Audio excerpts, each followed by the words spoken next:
Hey guys, tonight we trudge into the cavernous, lap-lit corridors of Vatican City, where marble floors reflect your flashlight's beam and candle-warm shadows shiver against ancient walls. You feel the hush wrap around you like a velvet glove, concealing secrets that churn beneath holy calm. You probably won't survive this without at least one conspiratorial shiver. So, before you get comfortable, take a moment to like the video and subscribe, but only if you genuinely enjoy what I do here. And while you're at it, drop your location and local time in the chat. I want to know where in the world you're sneaking peeks at these midnight tales. Now, dim the lights, maybe turn on a fan for that soft background hum. And let's ease into tonight's journey together, in the stillness. You hear your own breath sinking with the faint drip of water somewhere down the hall. Every step echoes done like a heartbeat in a monastery that never sleeps. You're standing in a corridor that was once just an echoing passage for clerics in cassocks. By the 1980s, it hums with the secretions of international finance. The Vatican Bank, officially known as the Institute for the Works of Religion, IOR, was founded in 1942 under Pope Pius XII to manage church assets and charitable funds. That's mainstream fact, by the way, not the stuff of pulp thrillers. If you squeeze a crystal-capped pillar, feeling its cool surface as if it were a lifeline. A rumor floats through these stones. Some say a ghost of a Renaissance cardinal drifts here, counting phantom coins. Fringe? Sure. But it adds a certain goosebump to your spine as your eyes adjust. Tapestries detailing biblical scenes loom above you. Angels presiding over piles of gold coins as if they were the world's first auditors. Historians still argue whether these designs were meant as playful propaganda or an earnest moral lesson against avarice. You catch a whiff of incense-part solemnity, part cover-up aroming, wonder if it's masking more than just dust. Around the corner, you glimpse a steel door etched with the papal coat of arms. Beyond it lies a vault, rumored to hold accounts for hush-money donations, some dating back to the Cold War. You inch forward. The floor beneath twisting into polished mosaic that depicts the founding of Rome. Immanuel Velikovsky once mused that catacombs and vaults were connected by secret tunnels. Fringe scholars chase these theories like kids chasing the ice cream truck. You shove that aside, focusing on the real hush. The cardinals who shuffle through here, shoulder to shoulder, exchanging nods and encrypted whispers. Light jokes drift through your mind like the Vatican being the original escape room. Minus the fun prizes. The air grows colder, as if you're crossing an invisible threshold. You pause at a simple plaque. Security accesses authorized personnel. Only, you almost laugh. Because authorization here often means a handshake in a smoke-filled back room rather than a keycard swipe. You run a finger over the Latin script, recalling that the modern IOR once handled more than $2 billion in assets, including donations and bequests from across the globe. Even the slickest offshore banker would bat an eyebrow at that. Punchline: no one's juggling those numbers on Excel. It's ledger scrolls and coded ledgers scribbled by monks turned number crunchers. Gentle vibration hums beneath the Floron AC system that's too quiet, like a submarine lurking beneath your feet. You can almost taste the tension, tinged with faint mint from breath, mints handed out at PayPal audiences. They say those mints were actually a coded signal. One mint meant all clear to mint abort mission. You pocket the thought, because you're here to track the bank's greatest skeleton. The silence is so deep, it feels sacrilegious to swallow. 3 light jokes seem necessary now. First, you realize that if these halls were haunted, the ghost budget wouldn't be taxed.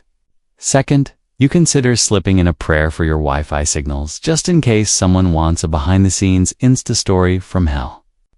Third, You remind yourself that no matter how scary these corridors get, you could always bribe your way out with the last piece of leftover pizza in your fridge, under the fluorescent buzz by a small side door. An engraved nameplate reads, Eminentissimi, Pons Politi, that's librarian of hidden ledgers in ecclesiastical shorthand. You wonder if a high-ranking prelate spent more time reconciling off-the-books loans than reading Augustine. A mainstream historical note hits you. During World War II, the IOR helped refugees with discreet funds transfers, saving lives, one of those rare moments when secrecy meant mercy. Yet behind that altruism lay a labyrinth of shell accounts and secret trusts. Fringe whispers claim that a stash of Nazi gold once rested behind these very walls. Scholars still debate whether Nazi assets truly passed through Vatican channels, or if it's just sensationalist lore. You move on, your steps sinking with the low hum. The corridor narrows, the walls closing in as if the building itself is leaning toward confession. You're left standing alone between the sacred hush and the mechanical purr, knowing that beyond this stretch awaits ledgers whose numbers could topple empires. Your heart taps out a beat 1-2-3 like a metronome for the damned. And yet, all you have in hand is that faint beam of light and your own racing mind. You push open a heavy oak door, its hinges protesting like an old monk disturbed from prayer, and step into a room thick with the musk of aging parchment and polished mahogany. The walls are lined with filing cabinets whose drawers slide out. With a muffled thunk, each slot stuffed with ledger books that look older than most European nations. Fluorescent lights buzz overhead, a modern intrusion into a space that feels temple-like in its hushed reverence. You inhale the scent of ink and dust, cocktail that tingles your sinuses and reminds you that this is where it all began, originally. This was nothing more than a humble deposit office, established by Pope Pius XII in 1942 under the decree Loro della Chiesa.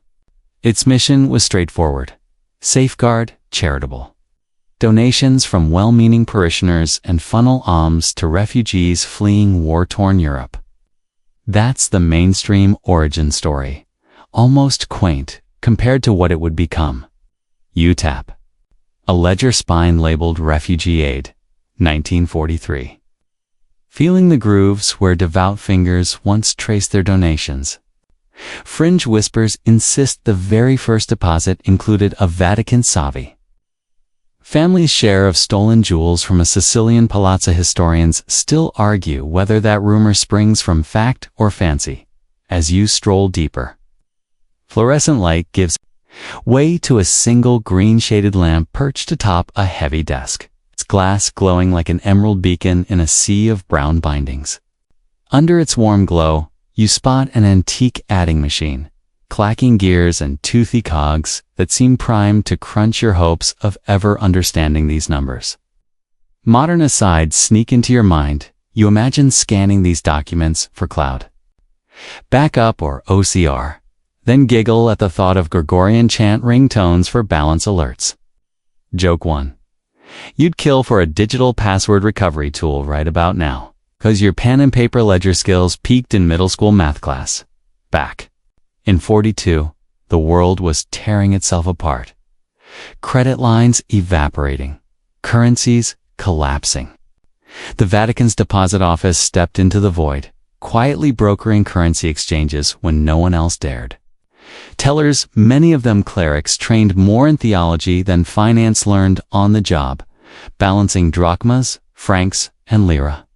Like an alarmingly devout game of Jenga. A mainstream historical note.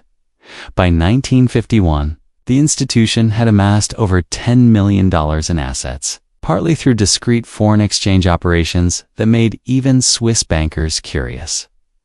You run your finger over faded handwritten totals and think, that's more zeros than the lottery. You slide open another drawer and pull out a faded photograph of a group of friars in bowler hats, posing in front of St. Peter's Basilica with ledgers under their arms. Joke 2. They look ready to start a PayPal boy band called The Counting Clerics. You tuck the photo into your jacket, partly as proof, partly for the absurdity. Fringe theory suggests these men moonlighted as treasure hunters, excavating underground chambers rumored to house Templar gold. Historians still argue whether those hidden vaults ever existed or were just fanciful rumors propagated by conspiracy-peddling pamphlets. Beyond simple record-keeping, the office evolved into a full-fledged bank by the 1950s, rebranding as the Institute for the Works of Religion to reflect its expanding global reach. You feel the floor dip slightly, perhaps a crack in the old foundation, or the slight tremor of a Vatican-wide heartbeat. As it grew, the bank took on more than alms. It handled diocesan funds, salary payments for priests, and endowments for institutions from a school in Manila to a mission in Honduras. Mainstream fact: by the 1960s, the IOR was managing charitable trusts worth over $50 million. You imagine? Monks in missionary robes checking their balances in missionary outposts. Then snort at the picture of a pastoral retreat that doubles as a bank branch. Cast your gaze upward. A carved relief of winged cherubs clutching coins floats above the doorframe, a kitschy but oddly fitting emblem for this place. Fringe lore suggests that beneath this very room lies a hidden tunnel, one of many that connects directly to the Apostolic Palace, allowing popes to slip in for clandestine meetings with financiers. Historians still argue whether these passages were more than basement legends, or if they were concrete escape routes charted by Renaissance engineers. You edge toward a metal safe door, its dial worn smooth by countless revolutions. The safe itself was installed in 1947, a gift from an anonymous Swiss benefactor. Inside, so the story goes, were letters between the Vatican and Allied war generals discussing discreet fund transfers, materials later sealed and nearly forgotten. You imagine the coded language. The lamb's fleece has been secured to mean a batch of gold bullion changing hands. Joke 3. You wonder if they used emojis for extra cryptic flair, like a sheep icon next to a smiling pope face. As you circle back to the desk, you notice one corner is stained with ink that started to seep into the wood grain. A small scrap of paper protrudes, an unsigned note reading, "Remember? The laundered loans belong to no single ledger." The handwriting is quick, neat, almost clerical. Scholars still debate whether this note refers to early loan schemes designed to support Catholic-backed businesses, or if it's a red herring. It's planted by rival factions within the Curia. Your watch ticks softly, reminding you that time is a construct mere mortals invented. Though the bank still tracks it obsessively in profit and loss statements, the fluorescent buzz shifts pitch, and you feel the room pulse with the weight of decades of ledgers piling up like geological strata.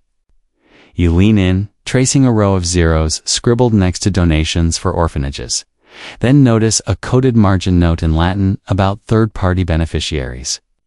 That's your first real clue that the deposit office was morphing into a clandestine clearinghouse for untraceable funds.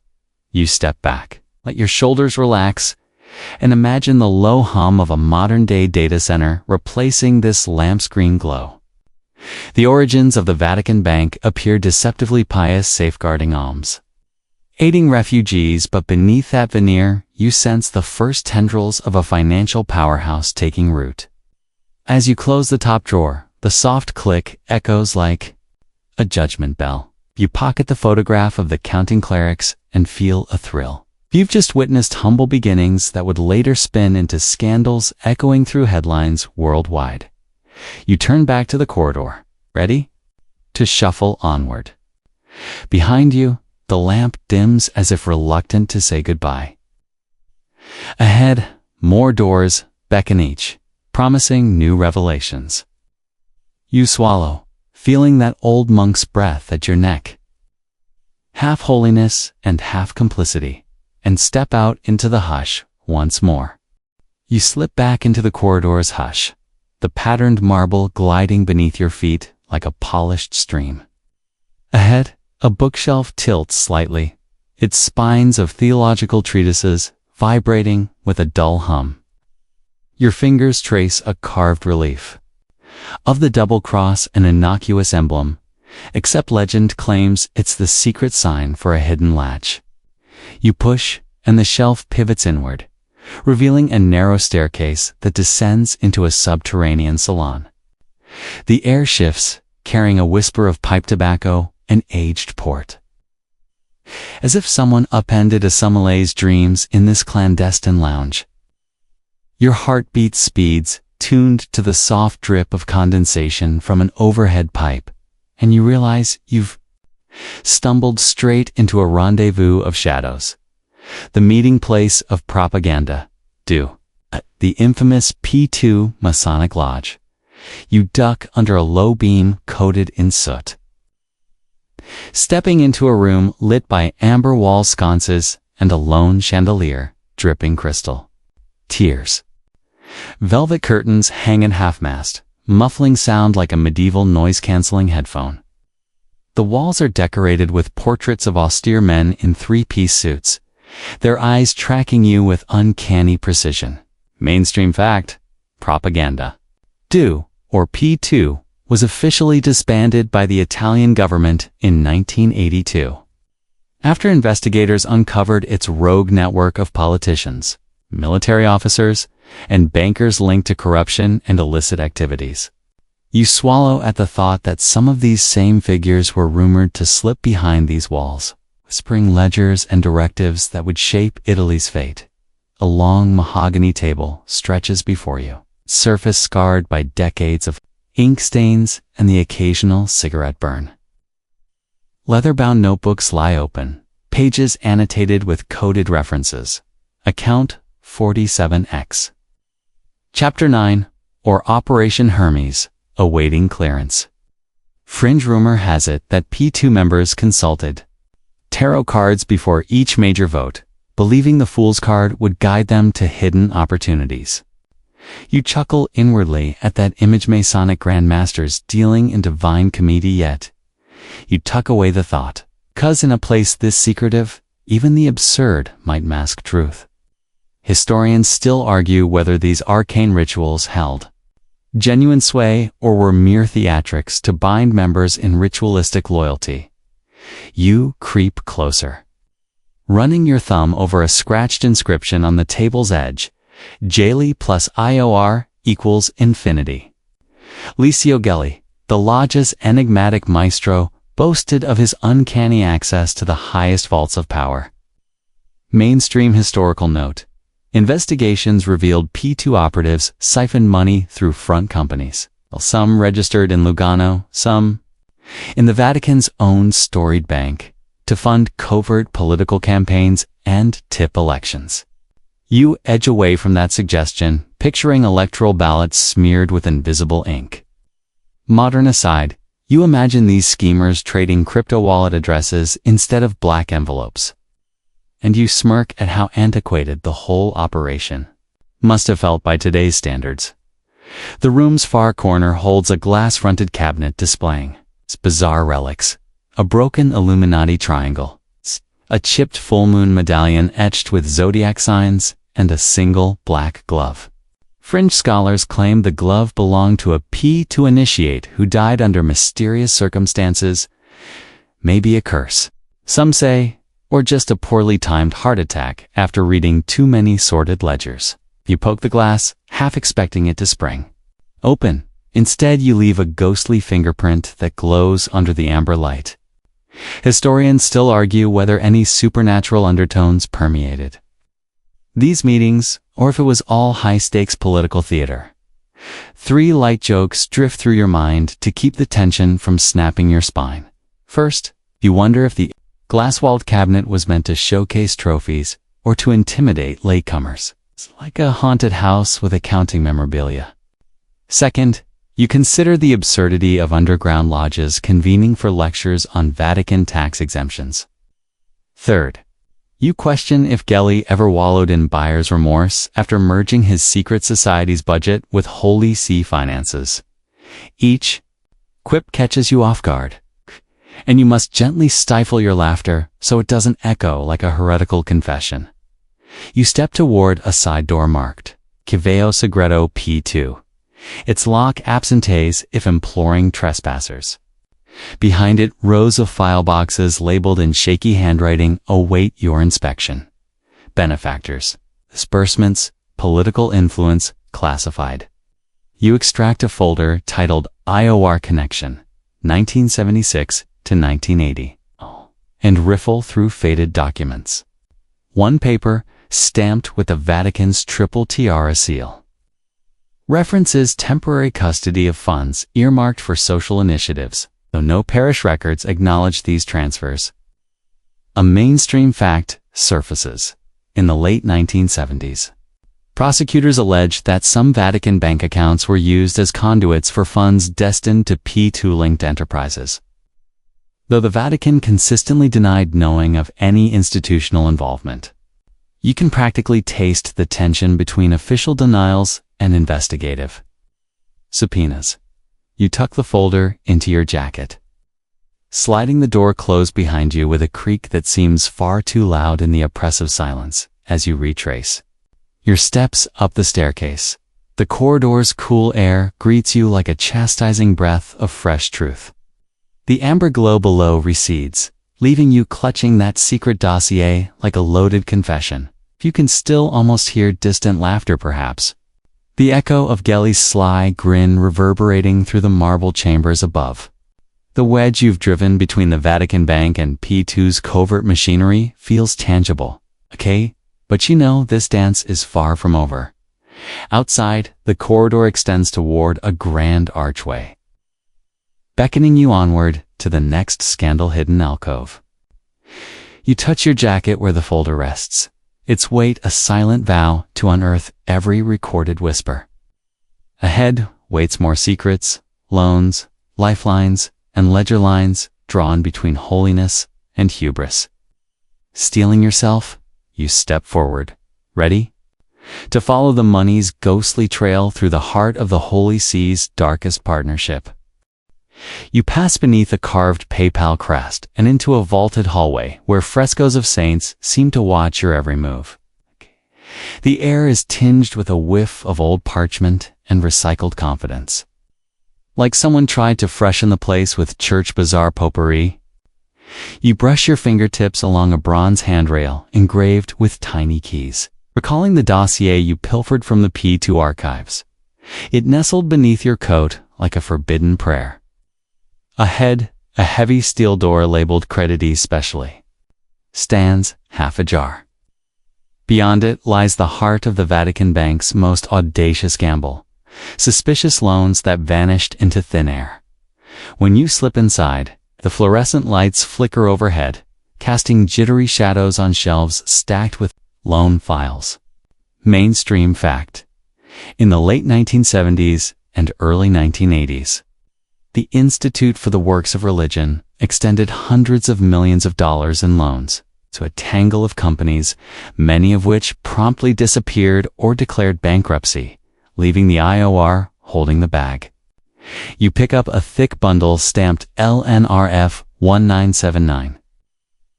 Thumb through applications that promise expedited Vatican endorsement in flowery script. Fringe whispers claim some loan recipients were shell corporations set up to study extraterrestrial. Theology historians still argue whether these entities truly existed or were elaborate cover stories concocted by ghost accountants as you fan through the files. You notice ledger entries labeled soft loan, urgent, each matched with a cryptic note, repayment guaranteed through spiritual capital. You stifle a laugh at the phrase spiritual capital, as if a vow of chastity could amortize a multi-million-dollar debt. Joke 1. If you promised chastity in exchange for cash, you'd probably end up bankrupt and very lonely. Among the paperwork, one slip of paper warns simply do not contact borrower high sensitive. You imagine dialing that number on? A rotary phone, politely asking, "Hello, is this very sensitive enterprises? I'm checking on my 10 million lira." The room's far corner houses a battered filing cabinet labeled non-performing. You yank open a drawer, unleashing a cloud of dust motes, dancing in the pale light. Inside lie crumpled promissory notes, all unpaid. One slips free and flutters to the floor a loan of $10 million, extended to a philatelic development corporation in Luxembourg. You flip to the back, an unsigned indemnity statement, pledging relics of St. Catherine in case of default. Fringe theory holds that some relics did change hands. A vial of martyr's tears supposedly whisked away in a briefcase to settle a debt. Historians still argue whether those tears were genuine or just salted water passed off as martyrs' crying juice. You stand up, wheeling a rolling cart toward a narrow bookshelf where dusty binders labeled provisioning reserves lean at precarious angles. Mainstream fact. An internal audit in 1984 discovered that more than 30% of the bank's total loans were non-performing, triggering alarm bells in Rome and Milan alike. Yet when inquiries reached the Vatican Secretariat of State, memos instructed subordinates to restrain public outcry and relocate problematic credits discreetly. You can almost hear the tapping of typewriter keys issuing those memos, each one a nail sealing the bank's fate. Modern aside, you imagine those memos arriving via carrier pigeon, clipped to its foot with a tiny scroll stamped top secret. A sudden hum like an old elevator kicking to life makes you freeze. Behind you, a slender officer in plain clothes emerges, coffee-stained dossier in hand. His expression shifts from surprise to practiced cordiality in a heartbeat. Joke 2. He looks like your high school math teacher who somehow ended up running illicit loan operations in the Vatican. You manage a polite nod before he disappears through a side door, marked Officio Segreto. You duck behind the cart and notice a small envelope taped under one shelf. You pry it loose. It contains photocopies of checks, blank checks, rubber stamped with numbers, never endorsed. Each check is for exactly $2,300,000. Fringe rumor claims these were presigned by a cardinal after a sacramental stroke, granting whoever held the check carte blanche.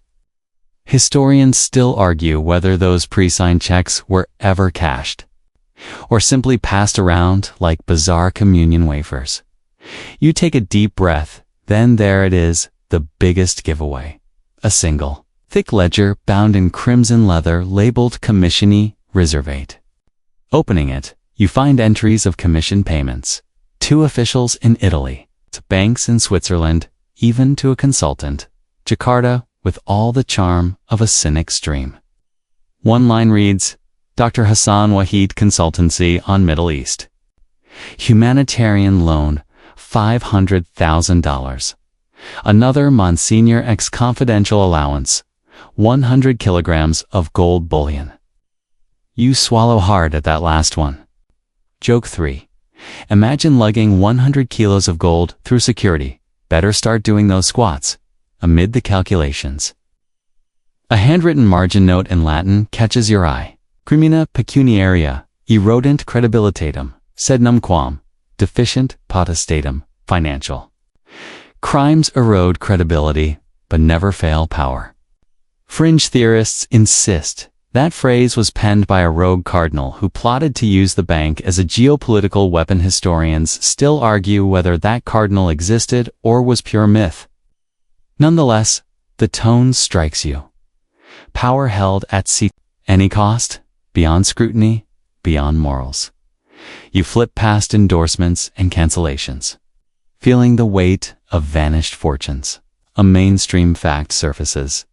When the Italian magistrate Felice Cassan probed these suspicious loans in 1982, he discovered that traceable documents had been misplaced or accidentally shredded, hampering any hope of full accountability.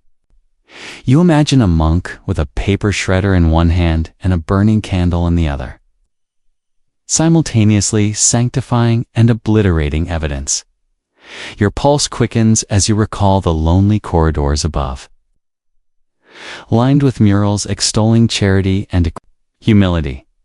Here, though, charity was a veneer for risk-fueled speculation. You press your palm against the cold wall, picturing the invisible hands that authorize these loans, hands shielded by vows of secrecy and fiat. There's no confession booth in this room. It's rows of non-repayments and fractured promises. You gather the most damning sheets, those marked loan to unknown entity, defaulted in bold red ink, slide them into your backpack. Files clatter inside like guilty bones. You pause at the door, glancing back at the shelf that once held the envelope of blank checks. The fluorescent light flickers once more, as though flicking away a secret. You step out, closing the door, as gently as you can manage in a sanctuary of sin. Back in the corridor, the tiles feel warmer, as if you've stepped closer to sunlight. You inhale, letting the stale loan files tumble from your mind like burnt confetti. Ahead, a door etched with Ambrosiano liaison awaits a fitting next step into the bank's deadliest collapse. You smooth your jacket over the backpack's bulging contents, knowing the phantom loans you've just uncovered are the first nail in the coffin for a financial empire, built on holy vows and hollow promises. You slip through the Ambrosiano liaison door and descend a narrow flight of stairs into a low-ceilinged office that smells of stale tobacco and damp carpet. The dim glow of a single desk lamp pierces the gloom, illuminating a neatly pressed, dark suit slung over the back of a chair. Papers lie scattered across the desk, bank statements, audit notes, and a manila folder stamped confidential IOR audit. You step closer, every breath echoing in the cramped space, and realize you've walked into the aftermath of a disappearance that rattled Vatican corridors, the mysterious death of the bank's own accountant turned whistleblower. His name was Roberto, though in these records he's simply Accountant X. Mainstream fact: in June 1982, Roberto Calvi, chairman of Banco Ambrosiano and key liaison to the Vatican Bank, was found hanged beneath London's Blackfriars Bridge. That grim discovery sparked international shockwaves. Was nicknamed God's banker for his deep ties to the Holy See. Historians still argue whether he took his own life under crushing debts or was murdered by those he threatened to expose. You trace a fingertip over a blurred photograph of him in a clerical collar, adjusting his tie as if bracing for a press conference that never happened. A fringe whisper slips into your ear. Some say Calvi's corpse was moved from the bridge to simulate suicide, and that the mafia and shadowy Vatican figures conspired in his demise. You shiver, picturing skeleton hands nudging him into place like a morbid game of chess. Historians still argue whether the Vatican ordered his silencing or if rogue mobsters settled scores hidden in ledger margins. Tuck that rumor aside, wary of letting fringe theories drown out the facts. On the desk, you spot a notebook filled with cramped handwriting, a personal log referencing its Project Umbra and entries like meeting with Cardinal Y, September 1981, and I.O. are irregularities. Escalate. The last entry reads, "They know I'm connecting the phantom loans. P2 funds and offshore accounts meeting next Wednesday." You inhale sharply, realizing the next Wednesday never came. You imagine Roberto pacing these very floorboards, guilt and fear gnawing at him like a rat in a grain silo. Joke 1.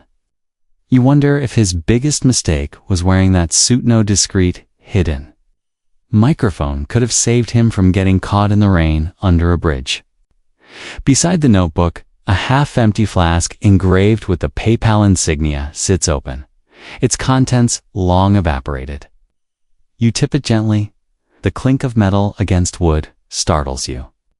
Fringe rumor claims he drank from that flask while drafting his final audit reports, some sort of sacrament for whistleblowers. You fight the urge to taste the residue. 'Cause you've seen enough horror stories about poisoned pens and cursed documents. A framed letter lies face down on the floor. You crouch and flip it over. It's addressed to the Vatican Secretariat of State. Signed by Roberto, demanding answers about millions in missing credits. Mainstream fact: Calvi had lent Banco Ambrosiano about $1.3 billion from IOR accounts loans that were never repaid, contributing to his bank's collapse. You swallow the weight of numbers pressing on your chest and count the zeros on the page like tombstones. Your eyes drift to a map of London tacked to the wall, its margins annotated.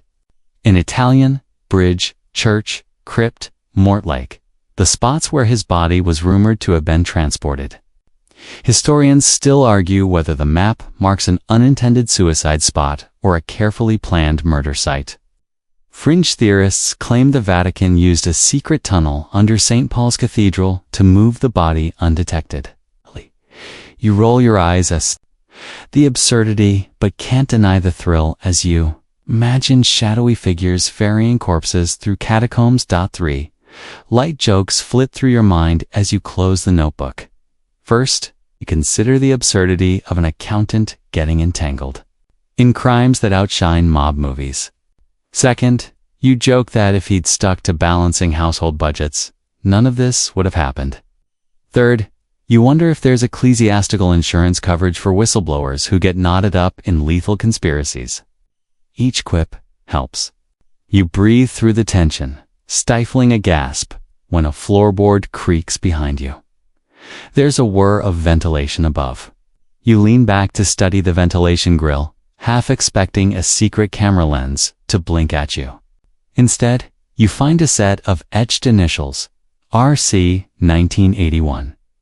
You press your cheek against the cold metal, letting the draft tickle your hair.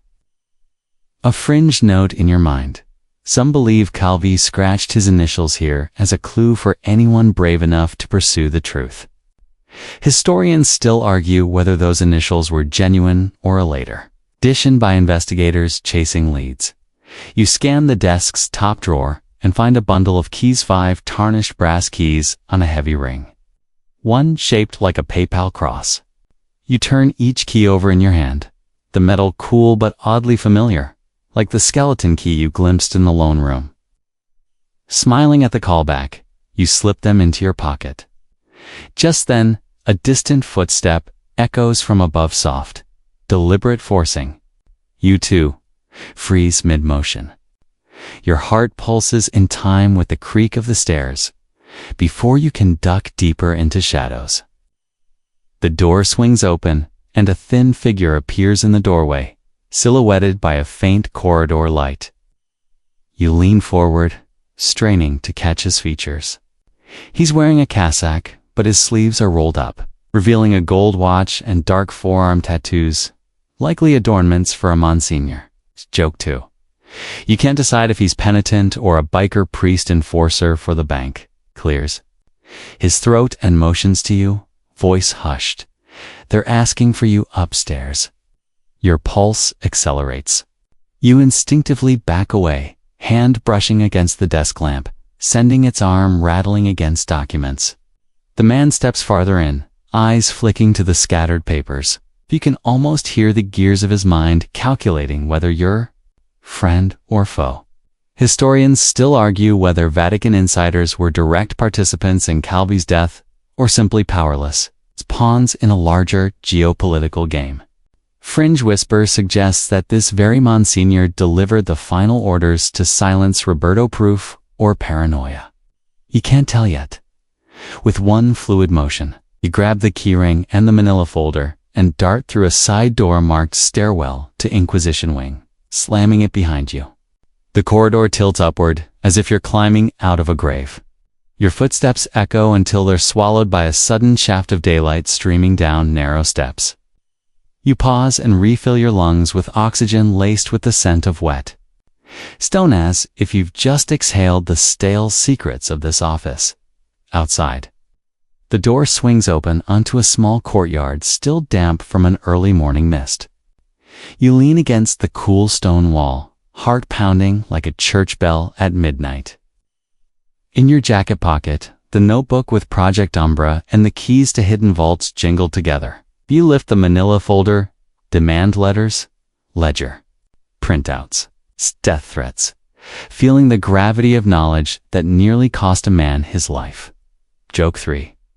You consider sending an invoice to the Vatican Bank for emotional distress, complete with a handwritten note, payment to be made to whichever account still exists.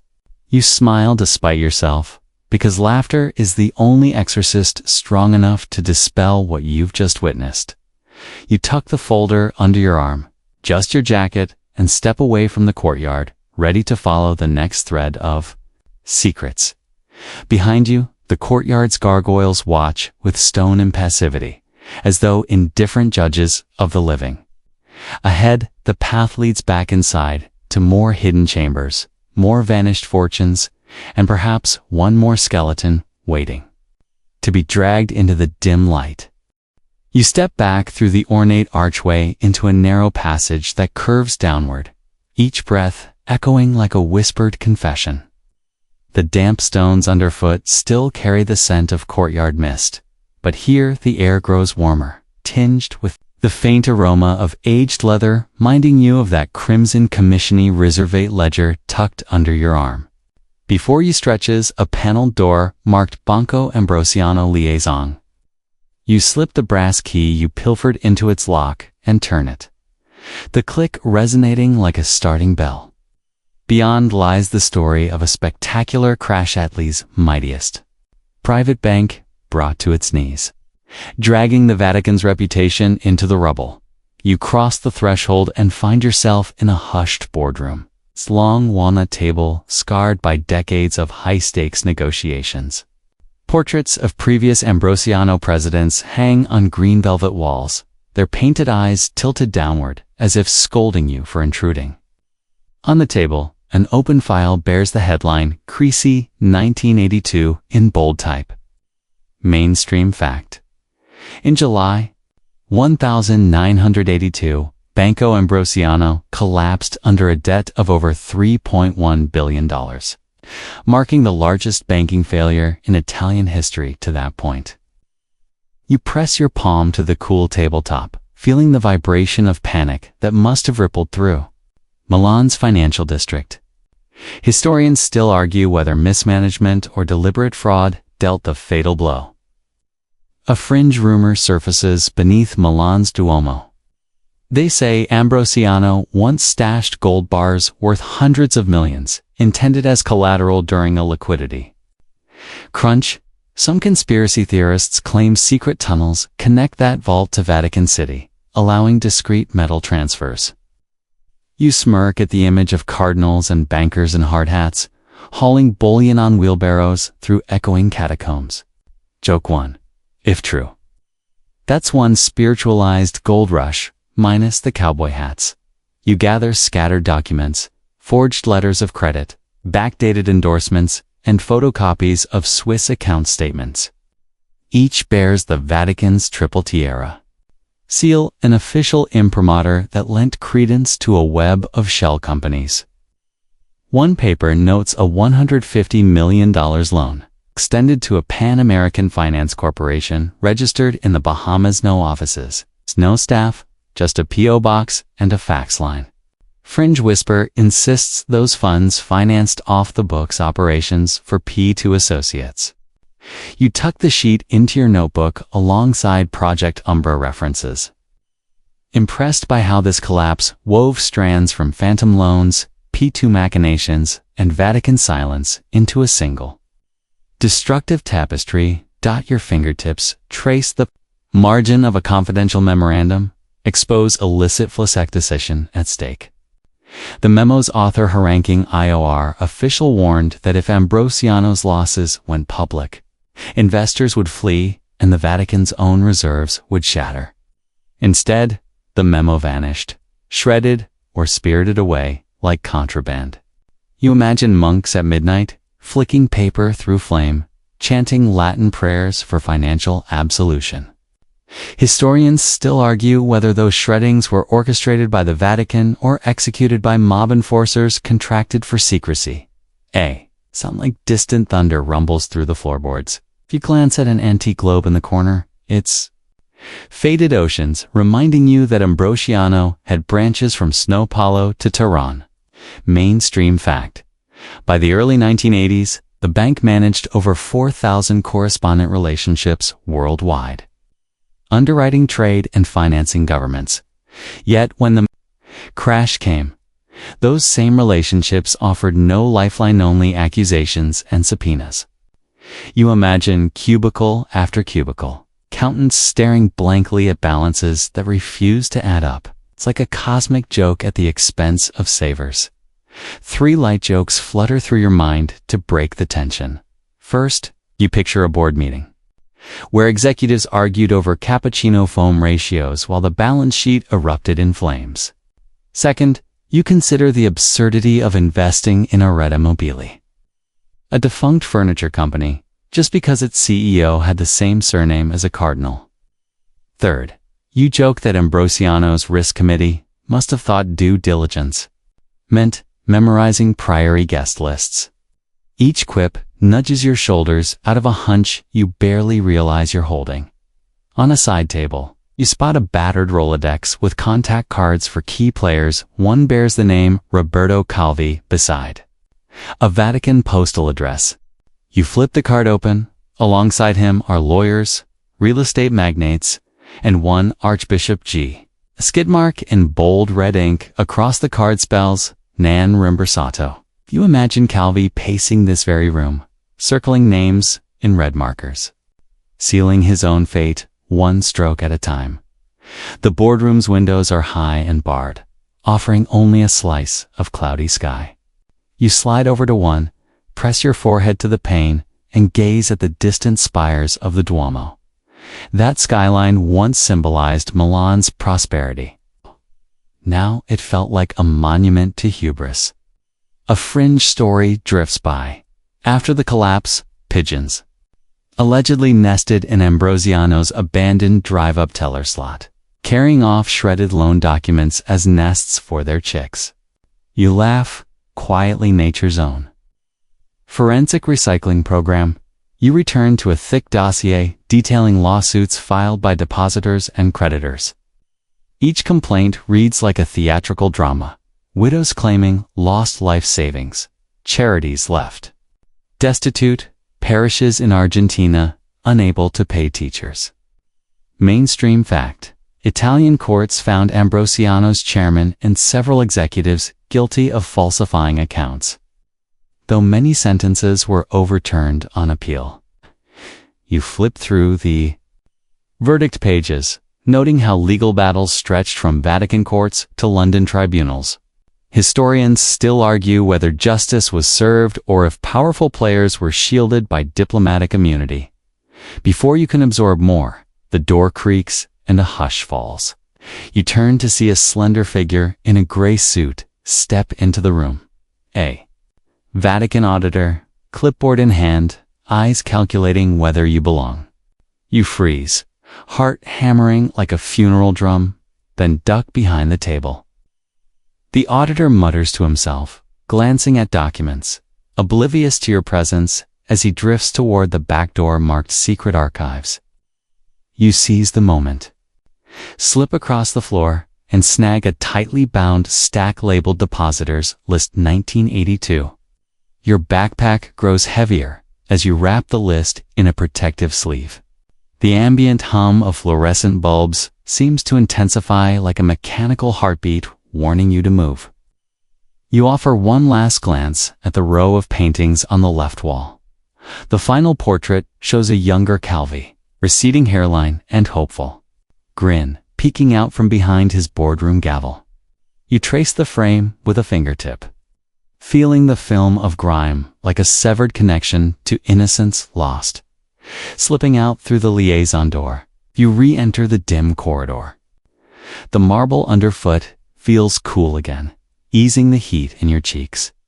You tighten your jacket around the documents and keys, marveling at how one bank's spectacular crash ricocheted through Vatican vaults, Masonic lodges, and shadowy boardrooms. Ahead, the corridor stretches toward a door marked Swiss Accounts Archive. You draw a slow breath, ready to follow the money's final echo. You slip down another corridor, its walls narrowing until they almost brush your shoulders. And you catch a faint echo of rushing water, maybe the Sistine Chapel's fountains, or just a leaky pipe rehearsing for its solo. Ahead is a reinforced steel door stamped with Archivio Conti Svizzeri. You insert one of those brass keys you scavenged and feel the tumblers click open as smoothly as a glockenspiel note. As the door swings, a dry, cool breeze greets you, scented faintly of wooden barrels and minted chocolate left behind by unsuspecting tourists. You step inside, and the overhead light hums like an aquarium filter, coaxing your eyes toward row. A pawn row of safety deposit boxes, anonymous, numbered, and humming with the promise of untaxed secrets under your fingertips. The boxes feel smooth, almost satiny, as if they're coated with a protective varnish that also shields their contents from curious prying. Mainstream fact: Switzerland's strict bank secrecy laws, codified in 1934, made it a magnet for foreign deposits, including those funneled through the Vatican Bank's Swiss branches throughout the 1960s and 70s. You run a finger along the metal boxes 012, 0475. 996 and imagine each box holding ledgers of ghost accounts. Fringe whisper claims that some Vatican Swiss accounts were used by intelligence agencies during the Cold War to move funds off the grid. Historians still argue whether those accounts belonged to intelligence operatives or just very imaginative. Cardinal-bankers kneel before a box numbered 0218. Insert a small key and hear the satisfying click of release. Inside sits a velvet tray containing a stack of unmarked CDs, digital records tucked into the analog world. You smile at the incongruity. CDs in a vault from the PayPal era. Modern aside, you imagine trading Spotify playlists of Gregorian chants in exchange for access codes. Joke 1. Now entering DJ Cardinal Bass, remixing Ave Maria for the underground rave. Lifting a CD, you spot a handwritten label. Confidential Switzerland Vatican Transfers. 1979, 1984. You slot it into a portable reader you happen to keep on hand because YouTube host preparedness is a real thing, and watch neon-hued data scroll across the small screen. You see transfers in the millions, routed through numbered accounts in Zurich, Lugano, and Geneva. One line reads, Account 08722, Account 2190, Refugee. Relief Fund 1.2 meters shave. Another, Account 0455, Anonymous Benefactor, 4.5 meters, CHF used. 4 liturgical supplies. You bite your lip at the quotation. Marked supplies, indeed. On a side shelf, you notice gilded coif, ends no bigger than shoeboxes, each labeled with Vatican seals, allegedly prototypes for clandestine data storage, rather than actual reliquaries. Fringe lore says these mini coffins stored microfilm of secret files smuggled across borders in diplomatic pouches.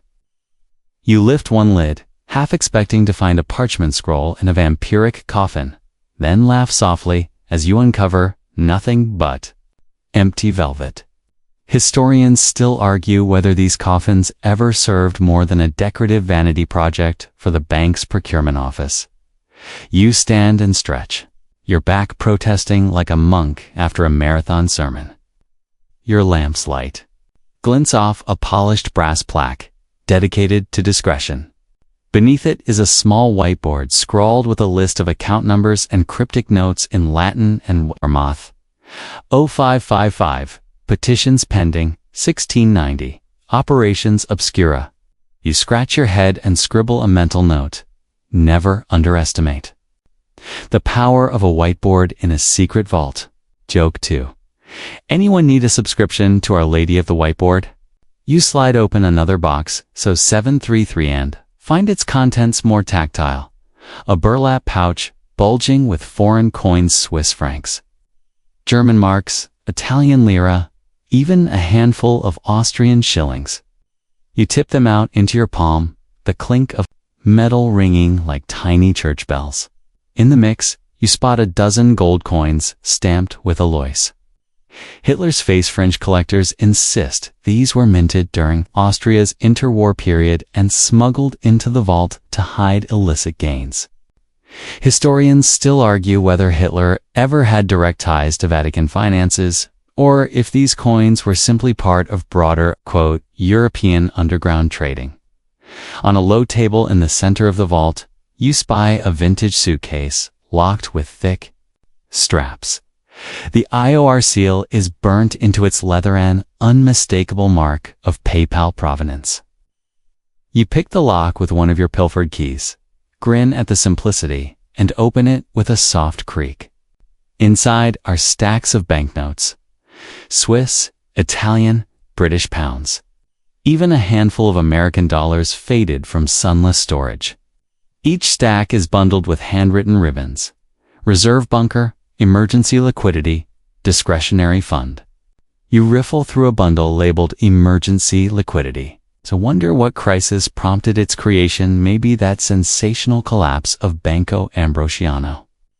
Your fingers graze a letter on top, stamped top secret, reading simply, should. The Holy See Face asset freeze. Use these funds to buffer diocesan payrolls. Mainstream fact. During the 1982 banking collapse, the Vatican positioned itself to deploy emergency liquidity from Swiss reserves to support struggling dioceses, though official spokespeople later denied direct usage. You lean back, feeling the suitcase heavy against your knees, and imagine the sleepless nights cardinals spent debating whether to tap these reserves or maintain total secrecy. Modern aside, you visualize a mobile app called Pocket that would let them swipe funds with a single prayer. Joke 3. Imagine the push notification. Your alms transfer has been completed. Amen. Your concentration is broken by a soft click behind you. Turning, you find a tiny, ornate security camera blinking red, its lens tracking your every move. You press your finger to your lips and mime a shushing gesture, half expecting it to cower in guilt. Instead, the lens swivels, as if rolling its eye in mild exasperation. You tiptoe toward the exit, pausing to snag an engraved brass plaque reading, Credi riservati, estero. It's heavy in your pocket, but you relish the Weta souvenir from the vault's inner sanctum as you step through the steel door.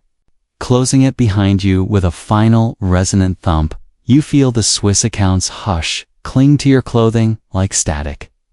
The corridor beyond is dim but familiar, lit by a single fluorescent bulb humming with conspiratorial relish. You rub your palms together, dusting off phantom coinage and digital files as if unsheathing evidence for the world to see. You take one last look at the sealed vault door, its handle gleaming under the corridor light, and imagine the Swiss bankers. Smiling behind their walls. Swiss neutrality was useful, after all, when you're storing everyone's off-the-book secrets. As you move on, you can't shake the feeling that those numbered boxes still whisper in the silence, accounts untold, funds unclaimed, stories as hidden as the stash of Hitler coins in your palm. Ahead awaits the next door, a polished oak panel, leading to the Camorra Financial Records Chamber. You inhale deeply, adjusting your jacket over the suitcase you abandoned at your feet, and step toward the Camorra's lair, ready to trace how organized crime wove itself into the Holy See's hidden balance sheets. You follow the dim corridor to a heavy oak door stamped Camorra Financial Records. Feel a chill crawl along your spine, the kind you get when you remember the Hitler coins clinking in your pocket. This door creaks open onto a smoky, low-ceilinged room where the air smells of rolling tobacco and stale espresso. In one corner, a battered filing cabinet bears a crudely painted sign. Registro, Cosa, Nostra, and Camorra. You step in, each footfall muffled by a threadbare rug patterned with Neapolitan grapevines, and sense that you've entered the lair of organized crime's ledger keepers. A single naked bulb dangles from the ceiling, casting harsh shadows across. Folding tables strewn with manila envelopes. Mainstream fact. By the late 1970s, the Camorra, based in Naples, controlled a vast network of rackets from cigarette smuggling to narcotics generating billions in illicit profits that needed laundering. You lift an envelope labeled Operation Vespucci and peel it open, revealing photocopies of wire transfer receipts to accounts at the Vatican Bank. Your pulse quickens as you trace a transaction. 500 million Italian lira routed through an IOR branch in Zurich before re-emerging in Naples on a nearby pegboard.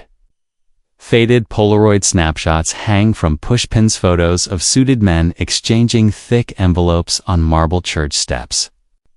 Fringe rumor suggests these men performed Neapolitan exorcisms on briefcases stuffed with laundered cash, believing a ritual cleansing would absolve both sinner and sin. You can't decide if you're more terrified or amused by the image of cardinals in cassocks swinging holy water at wads of banknotes. Historians still argue whether such rituals ever took place, or if they were tall tales concocted by mob turncoats. You scoop up a stack of bound ledgers, tied with an elastic band. Opening the first, you see entries in cramped, looping script: Sub rupibus, fundas Camorra, cigarettes 6, OOM lira. Next to it, a margin note reads, Chisa garantita, 20% commission, the church guaranteed a 20% cut. You swallow, feeling the gravity of clerical complicity. Joke 1. You picture a hooded priest giving a sermon on the sanctity of smokes while secretly skimming a Nicotiana tabacum tariff. Across the table sits a battered printing press spool, its cardboard core inscribed with stamp falsificate. 1980. You recognize it from forensic documents these were used to forge. Vatican Bank letterheads for scams designed to trap victims into charitable investments. Fringe whisper holds that one such scam targeted Hollywood celebrities, promising them priceless relics in exchange for seed money, only to vanish, leaving behind empty reliquaries. Historians still argue whether any stars actually fell for these ecclesiastical heists, or if it's just a glamorized myth. Your fingers ghost over a ledger open to Operation Pompeii, detailing a multi-step laundering process.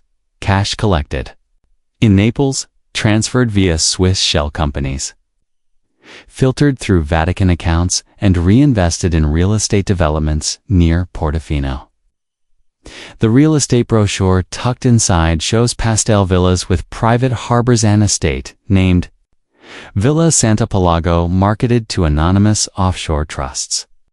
You imagine Camorra, Don, and Cardinal sitting over cappuccinos, debating mortar mixtures, one ensuring structural integrity, the other sealing off curious auditors.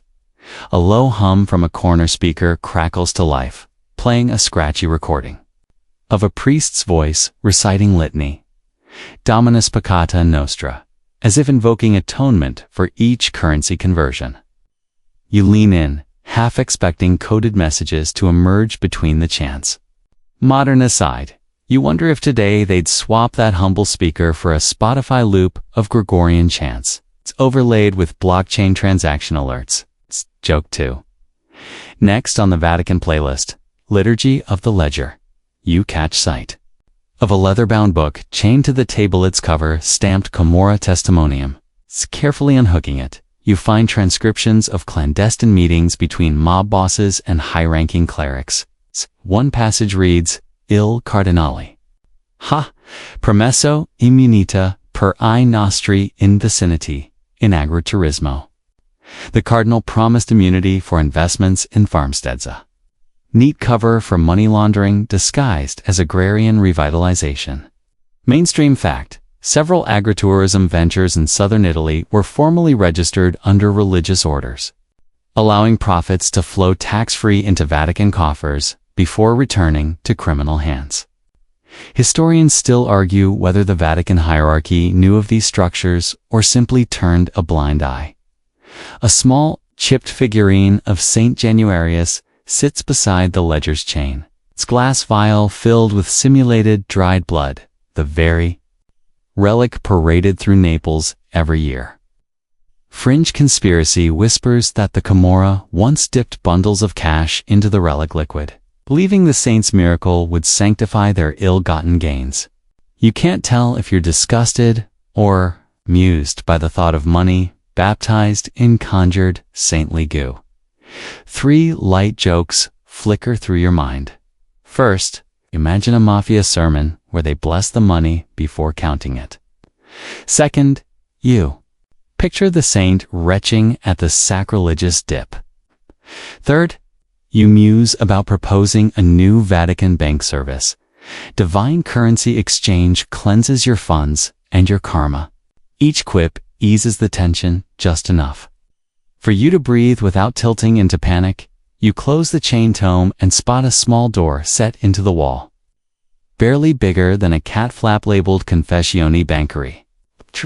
Peering through the dusty glass, you see a secret confession booth retrofitted with a ledger and a one-way microphone. A scrap of paper taped above reads, "Confess anonymously. Funds forgiven." Fringe theory claims this booth was a front, tricking criminals into depositing bribes under the guise of penance. Historians still argue whether any genuine confessions ever passed through there or if it was simply a scam to funnel cash into the IOR. You retrieve a clipboard leaning beside the booth. Its top sheet headed Operation Confiteor, listing coded names for suspected mafiosi and their account numbers. One alias reads Il Bufalo, another La Chiocciola. Beneath them, a note in red ink, Monitori Flussi Ogni 48, or Monitor flows every 48 hours. The precision staggers you. Organized crime's audit cycle more disciplined than most corporate boards. You note it silently. This isn't amateur hour. It's corporate criminal enterprise with sacramental cover. You gather a selection of envelopes, Scambio Residente San Gennaro, Care, Parachiali Offshore, Prenotazione, Scamis Sportive, tucking them under your arm. Amid them, you spot a single silver ampoule used for holy oil, repurposed to discreetly ferry microfilm. Joke 3. You laugh picturing a mob courier wearing a deacon's stole, slipping microfilm into the ampolla like a bizarre holy grail quest as your backpack fills with envelopes, ledgers, and that chained tome. You slip toward the door. The bulb overhead flickers violently, as if the Camorra's ghostly money-counting machine is sputtering one last warning. You pause at the threshold, glancing back at the glowing rod of Asclepius carved into the plaque here. It seemed to promise healing, yet delivered financial malpractice of mythic proportions. Stepping out, the corridor feels unnaturally bright, as though the mafia's shadows stayed behind. Rub your arms, unsettled by how smoothly crime and clerical complicity intertwined on those folding tables. Ahead, a polished mahogany door awaits, inscribed art and real estate laundering, your next trail deeper into the Vatican Bank's most creative money-washing schemes. You slide open the polished mahogany door inscribed art and real estate laundering and step into a cavernous gallery that feels more like a cathedral than a clean room. Marble columns rise to a coffered ceiling dripping gold leaf, their hollows echoing your soft footsteps. The air smells faintly of varnish and old roses like an antique store run by a perfumer. Underfoot, a plush burgundy carpet muffles the click of your shoes as you navigate between towering easels draped with canvas covers. Your heart flutters, imagining the secrets concealed beneath each cloth. A spotlit sculpture stands in the center, an abstract bronze dove crowned with thorns. Mainstream fact: by the mid-1970s. The Vatican Bank had begun investing in fine art and prime real estate to diversify its portfolio, purchasing works by Renaissance masters and acquiring luxury properties in London, Paris, and New York. You reach out to run your finger along the dove's cold, pitted surface, feeling the weight of intention behind every forged transaction. Fringe whispers insist that the thorns were sculpted from melted-down gold bars, leftovers from gold bullion smelted in secret Vatican refineries. Historians still argue whether those refineries ever existed or were just fanciful rumors passed. Among conspiracy pamphlets, you pass a row of canvases covered in burgundy cloth. Modern aside, you imagine unboxing a Banksy piece for the Vatican's Instagram feed, complete with ASMR-style peel-away reveals. You lift one cover, revealing a sweeping landscape by a minor Italian Baroque painter. A small plaque reads acquired. 1978 Private Reserve. Beneath it, in tiny script, someone has added, payment routed through IOR London Realty account. Joke 1. You picture cardinals in broker ties arguing over whether that pastoral scene should be classified under T. Hedge, art, or secular vows. Adjacent, a heavy oak table supports binders labeled property holdings, each spine stamped with city names: Savile Row, Fifth Avenue, Rue du Faubourg, and Thayer Street. You pull out the binder labeled Savile Row and flip to a contract for a townhouse purchased in 1981, purportedly to house visiting clergy. Mainstream fact: internal documents later revealed that the townhouse's actual occupants were shell company executives who used the address to open offshore accounts and channel illicit funds back into Vatican coffers via secret Swiss branches. You imagine monks in three-piece suits holding rent parties instead of retreats. Historians still argue whether these properties were knowingly acquired as money laundering fronts, or if overzealous financiers simply lost track of ecclesiastical guidelines. The air shifts as you approach a glass case containing a single gilt frame once thought to have held a Caravaggio. Now empty, the case is labeled Ref. Asset Disposition, 1983. A fringe tale claims this masterpiece was swapped for a modern forgery in the dead of night, the real painting spirited away to a concealed underground vault beneath St. Peter's Square. You peer at the empty frame as if it might whisper the coordinates of that vault no luck, but you can still feel the hush of conspiracy. Joke 2. You muse that the Vatican's top security clearance might now just be a barcode scanner. At the Sistine Chapel gift shop, your gaze drifts to a half-open door, revealing a plush office carpeted in deep forest green. Inside, an enormous desk is strewn with blueprints and tax ledgers for a development project named Santa Maria Estates. You slip in and catch a waft of scorched coffee grounds from a neglected pot on a creaky side table. In the blueprints, terrace villas dot a hillside overlooking the Mediterranean. Fringe rumor holds that these villas were marketed to anonymous offshore trusts at double their market price. The excess funneled back to P2 operatives under the guise of development fees. Historians still argue whether those fees lined pockets or funded genuine community rebuilds in Sicily. You leaf through a yellowed, ledger-marked Villa Sant'Angelo and note line items: land acquisition cost, construction materials, labor wages, all meticulously balanced, except for a final consultancy fee of 25% of total expenditures attributed to a trustee unknown. You tap the margin, recalling that same mysterious fee cropping up in the Comora's laundromat ledgers. You imagine a montage of secret handshakes at gala openings, champagne flutes raised over checkbooks stamped with holy seals. Joke 3.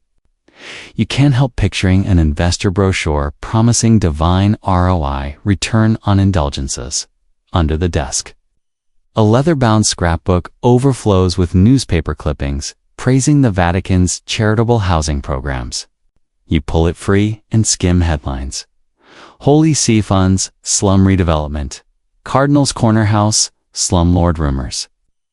You flip to a clipping about Barcelona flats, supposedly purchased to house convent novitiates, but later occupied by front company managers. A scrawled note reads, "Check rent flows under IOR Madrid branch." Mainstream fact.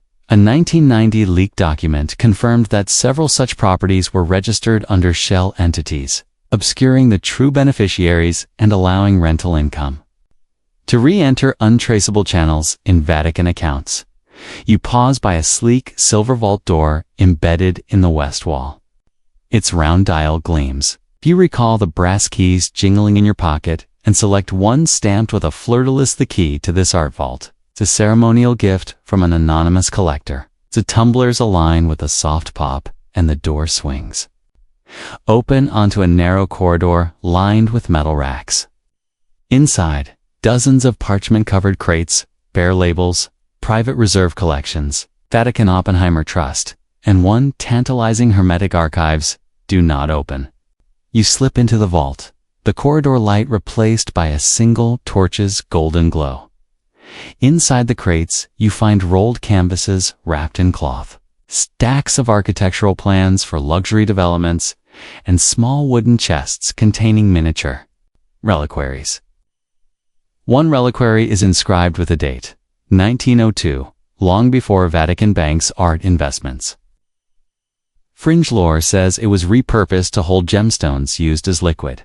Collateral historians still argue whether those gems ever belonged to a saint or were simply stock from a 19th century gem dealer. You cradle the reliquary in your palm, feeling its weight and imagining the stories sealed within. Your flashlight beam glides over a crate stamped, "Expropriated from Mussolini, estate 1924. You kneel, peeling back the cloth to reveal a faded portrait of Il Duce, an ecclesiastical vestment oddity that haunted Vatican archives for decades.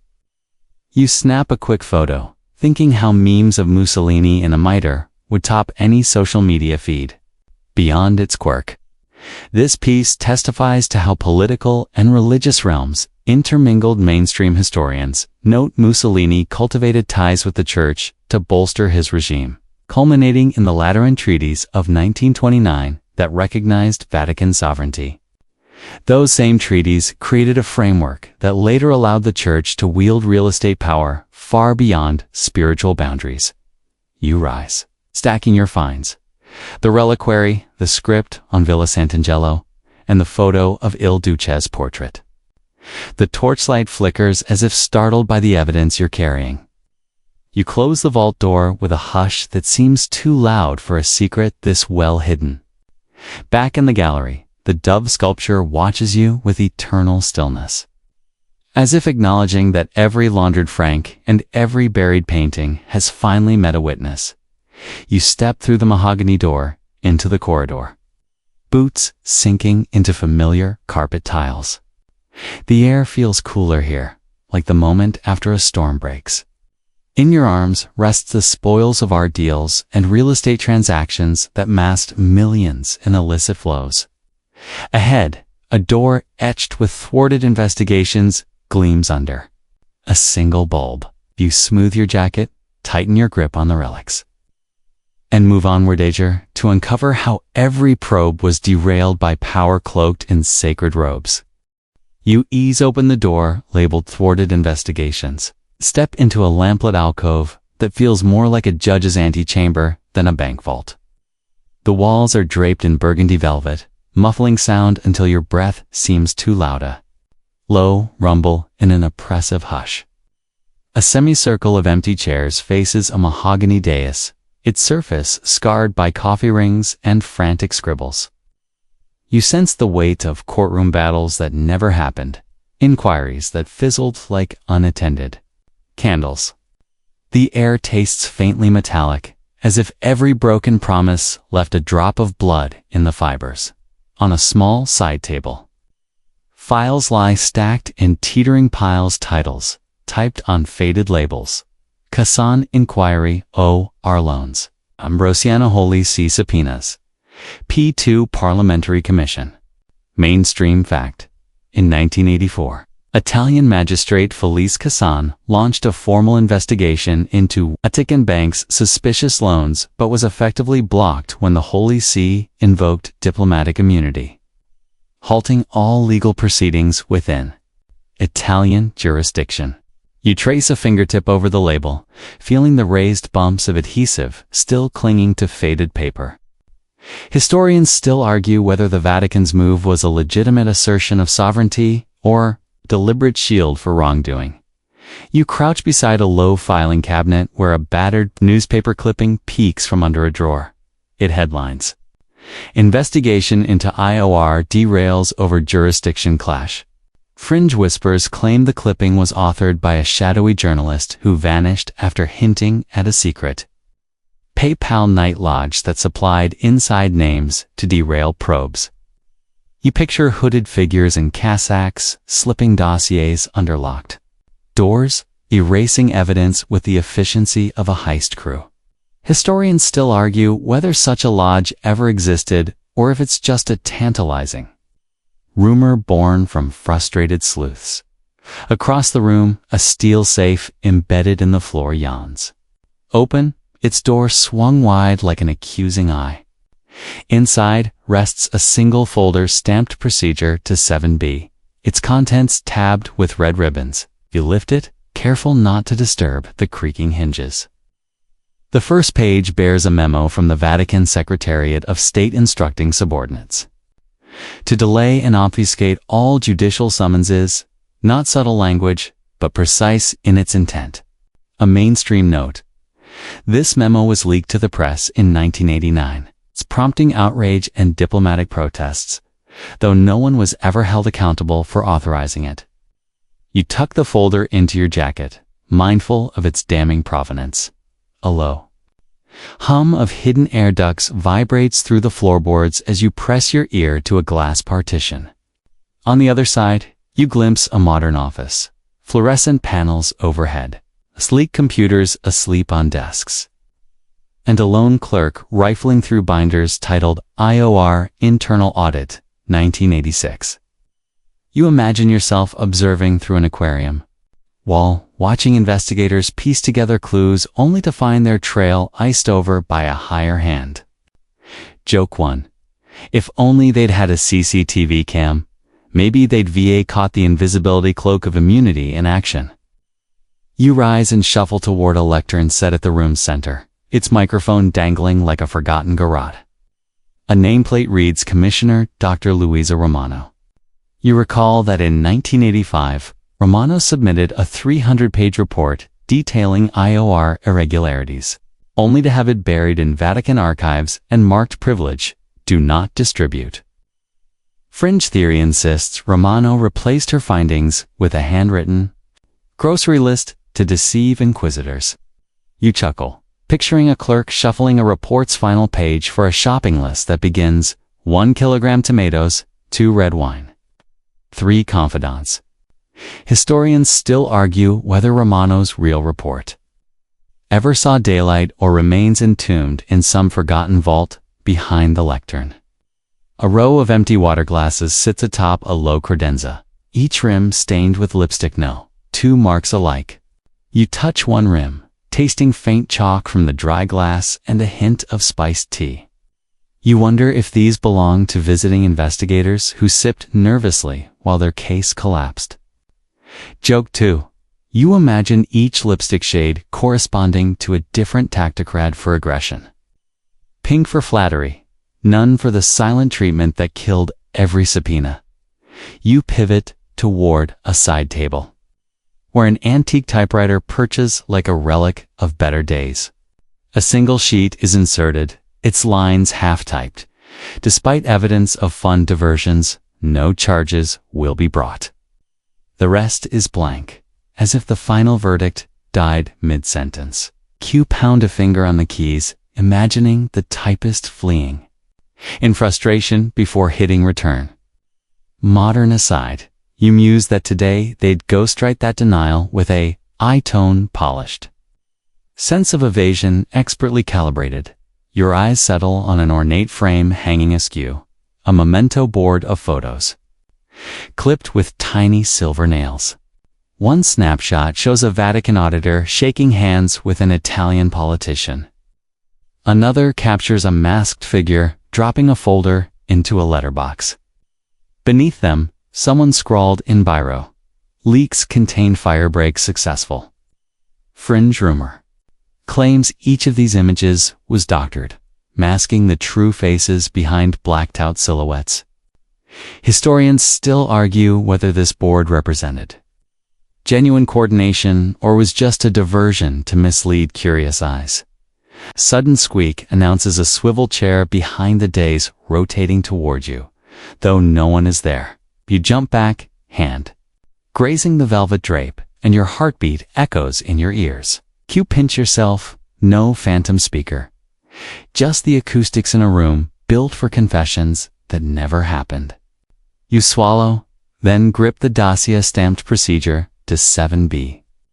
As if it's an anchor against rising panic, you notice a narrow hatch at the dais's base, its latch slightly ajar.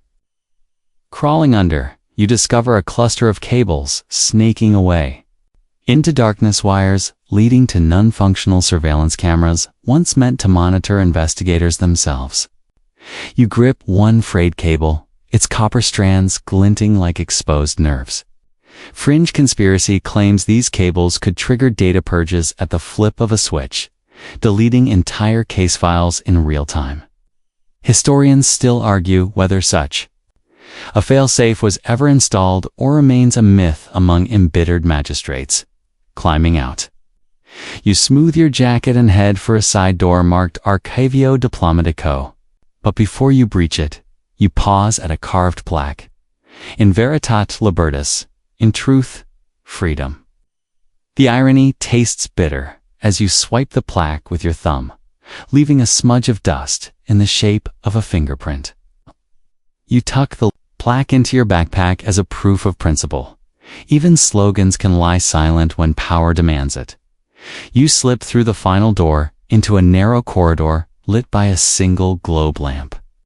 The oppressive hush lifting just enough to let stale air brush your face.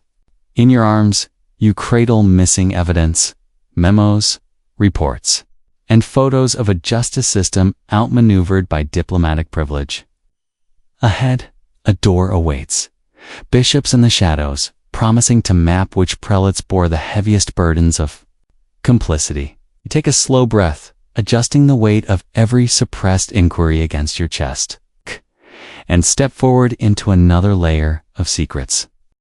You slip through the narrow corridor and find yourself before a heavy bronze door etched with the words Episcopi in umbra, bishops in the shadows. You slide your finger over the cool metal inscription, and the door swings open on whispering hinges. Beyond is a hall lined with tall stained glass windows, their colored panels smudged with decades of candle soot. Light filters through in muted reds and golds, painting the velvet carpet beneath your feet like spilled wine. Ahead, an alcove displays a series of life-sized portraits draped in dark cloth-edged painting hides. The face of a prelate implicated in hidden finances. You inhale, tasting the must of old oil paint and the hush of unspoken sins. Stepping into the alcove, you pull back the first drape.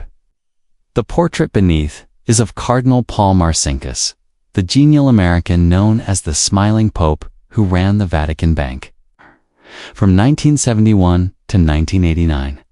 Mainstream fact: Marcinkus held the title of President of the Institute for the Works of Religion and became notorious for his role in the Banco Ambrosiano collapse. Yet he evaded prosecution thanks to diplomatic immunity. You trace the curve of his painted smile and feel the weight of numbers and scandals he carried like a priest stole over his shoulders. Historians still argue whether Marcinkus was the bank's corrupt mastermind or merely a scapegoat for deeper forces within the Curia. A low shelf beside the portrait holds a hand-carved rosary of ebony beads, each bead inscribed with secret account codes instead of prayer words. Fringe Whisper insists this was Marcinkus's personal mnemonic device to recall numbered offshore accounts. Beads clicked in lieu of fingers across spreadsheets.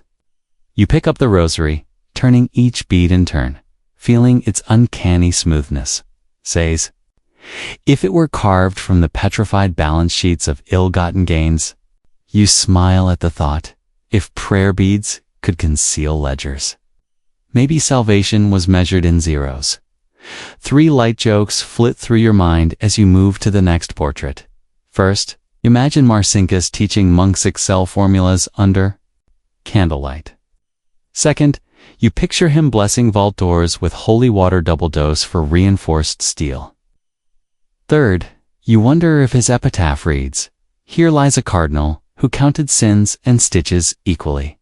Each quip eases the lingering tension in your shoulders. You tug aside the next drape to reveal a stern painting of Bishop Tarcisio Bertoni, later Vatican Secretary of State. Mainstream fact, as Secretary of the Congregation for the Clergy. In the late 1980s, Bertoni reviewed financial arrangements and allegedly authorized controversial loans to lay committees.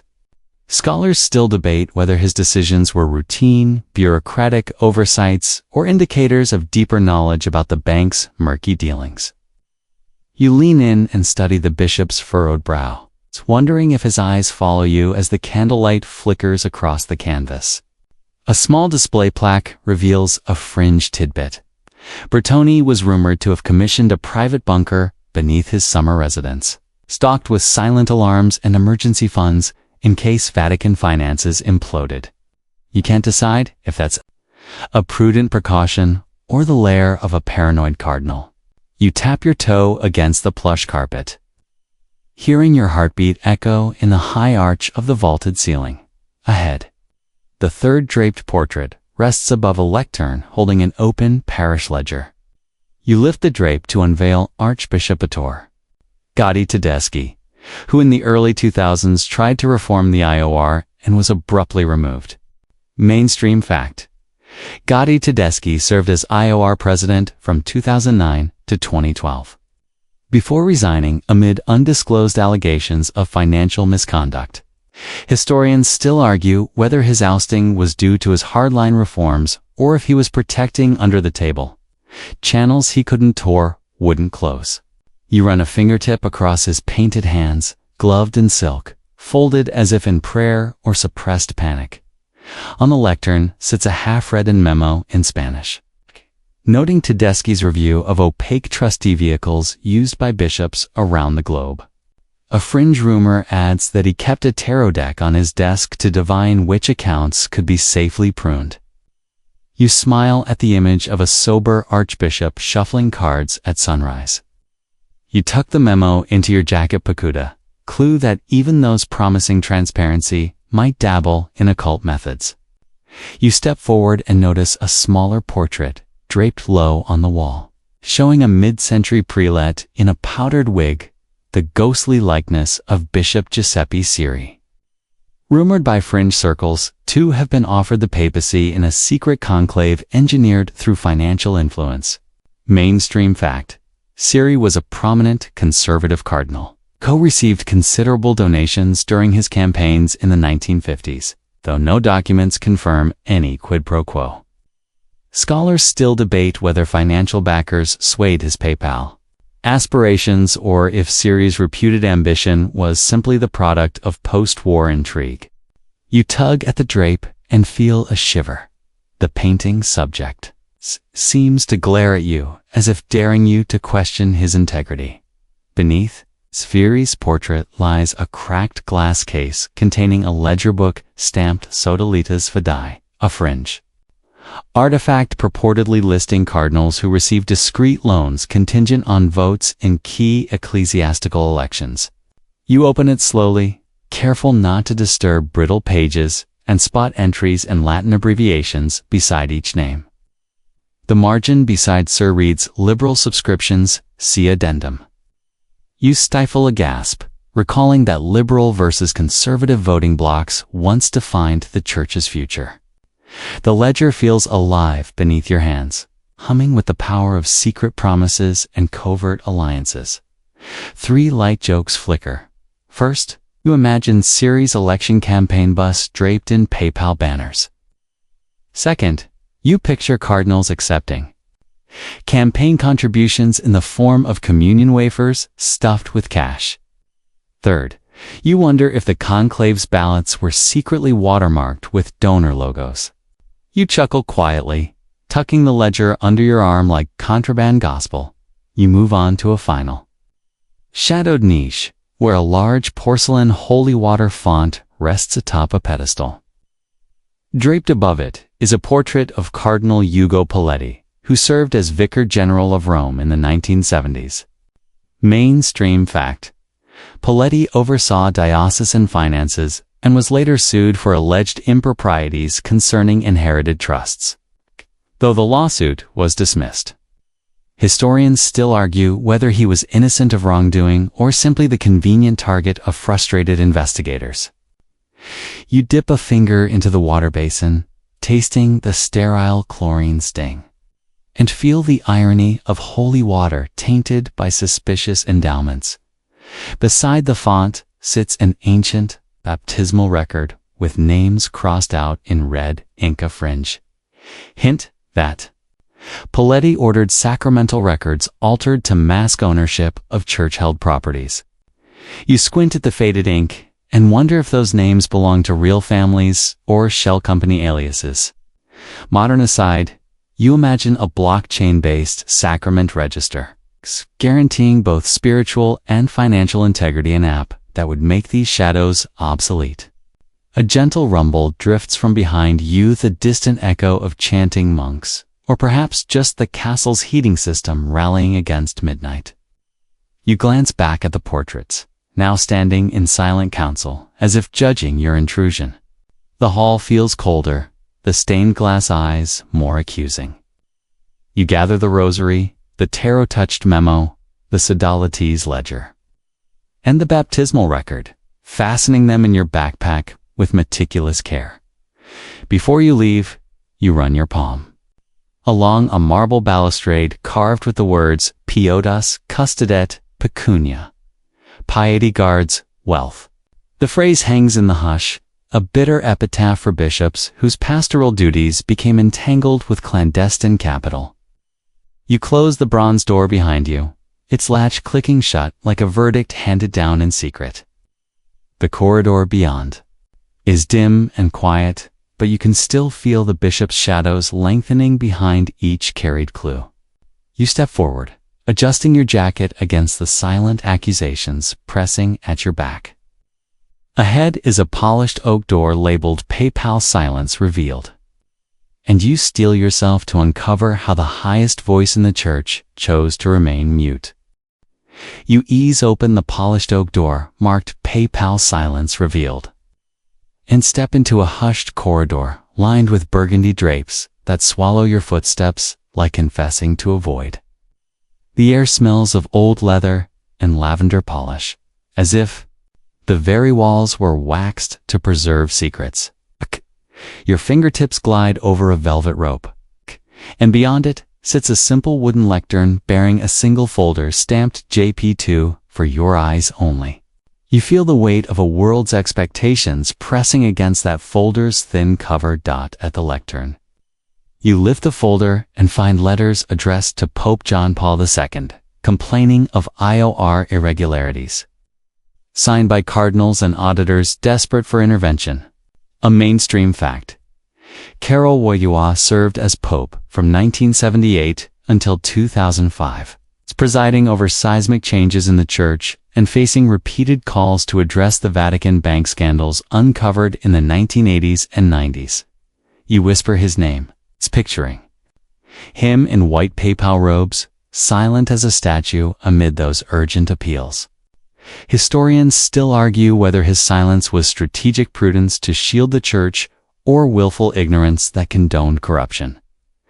You flip through a dozen cued memos, pages yellowed at the edges and annotated in hesitant red pencil.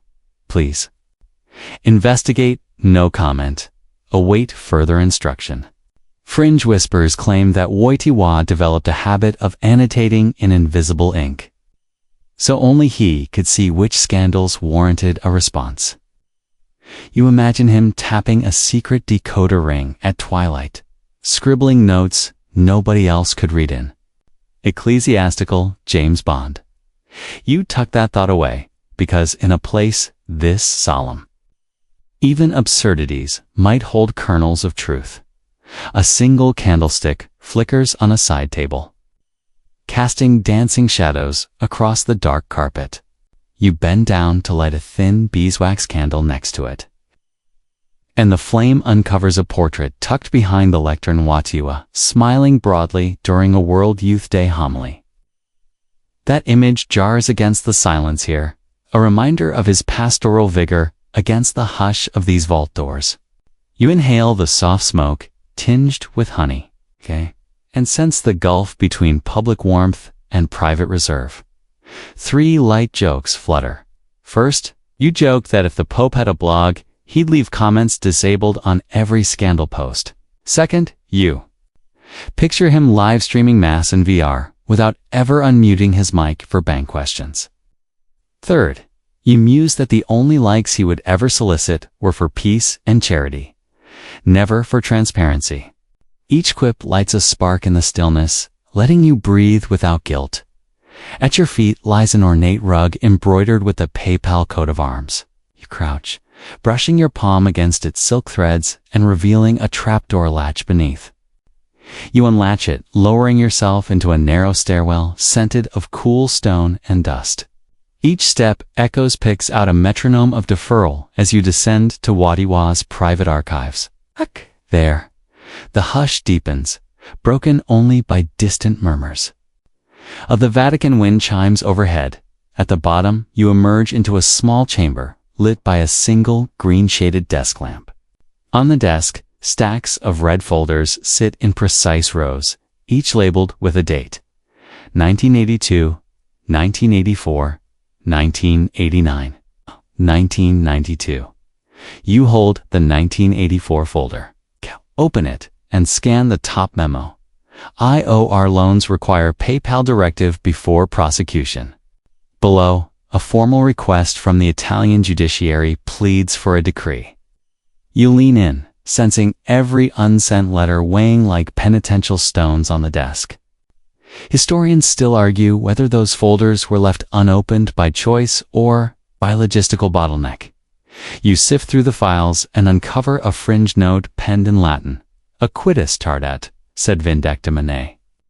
Justice may tarry, but vengeance awaits. Some say Wojtyła had that cryptic phrase inscribed in his private breviary, a promise to punish at the right moment, even if it never came. You smile at the drama of it like a PayPal cliffhanger left unresolved indefinitely. A modern aside drifts. Through your mind, you picture an email chain today. Every CC line meticulously BCC'd to cover tracks. An out-of-office reply that reads, "Investigations on hold until further PayPal edict." You snort at the irony, knowing that then, letter writing was slower. Prayer took place of internal memos, and out-of-office meant Holy Week retreats rather than out-of-context excuses. By the lampstands, a single swivel chair, leather, cracked from long occupation. You sit, and the chair creaks like a reluctant confessor. On the desk's blotter lies a gold pen, engraved with Carol. You lift it and trace its nib as though it could sign the folder's cover and unleash justice. Instead, you find fingerprints smeared in invisible dust, evidence that others have handled these pleas. Yet no decree ever crossed the desk. 3 light jokes drift by. First, you muse that if Wojtyła had a TikTok, he'd post dance videos but mute comments about money. Second, you imagine a PayPal hotline ringing incessantly.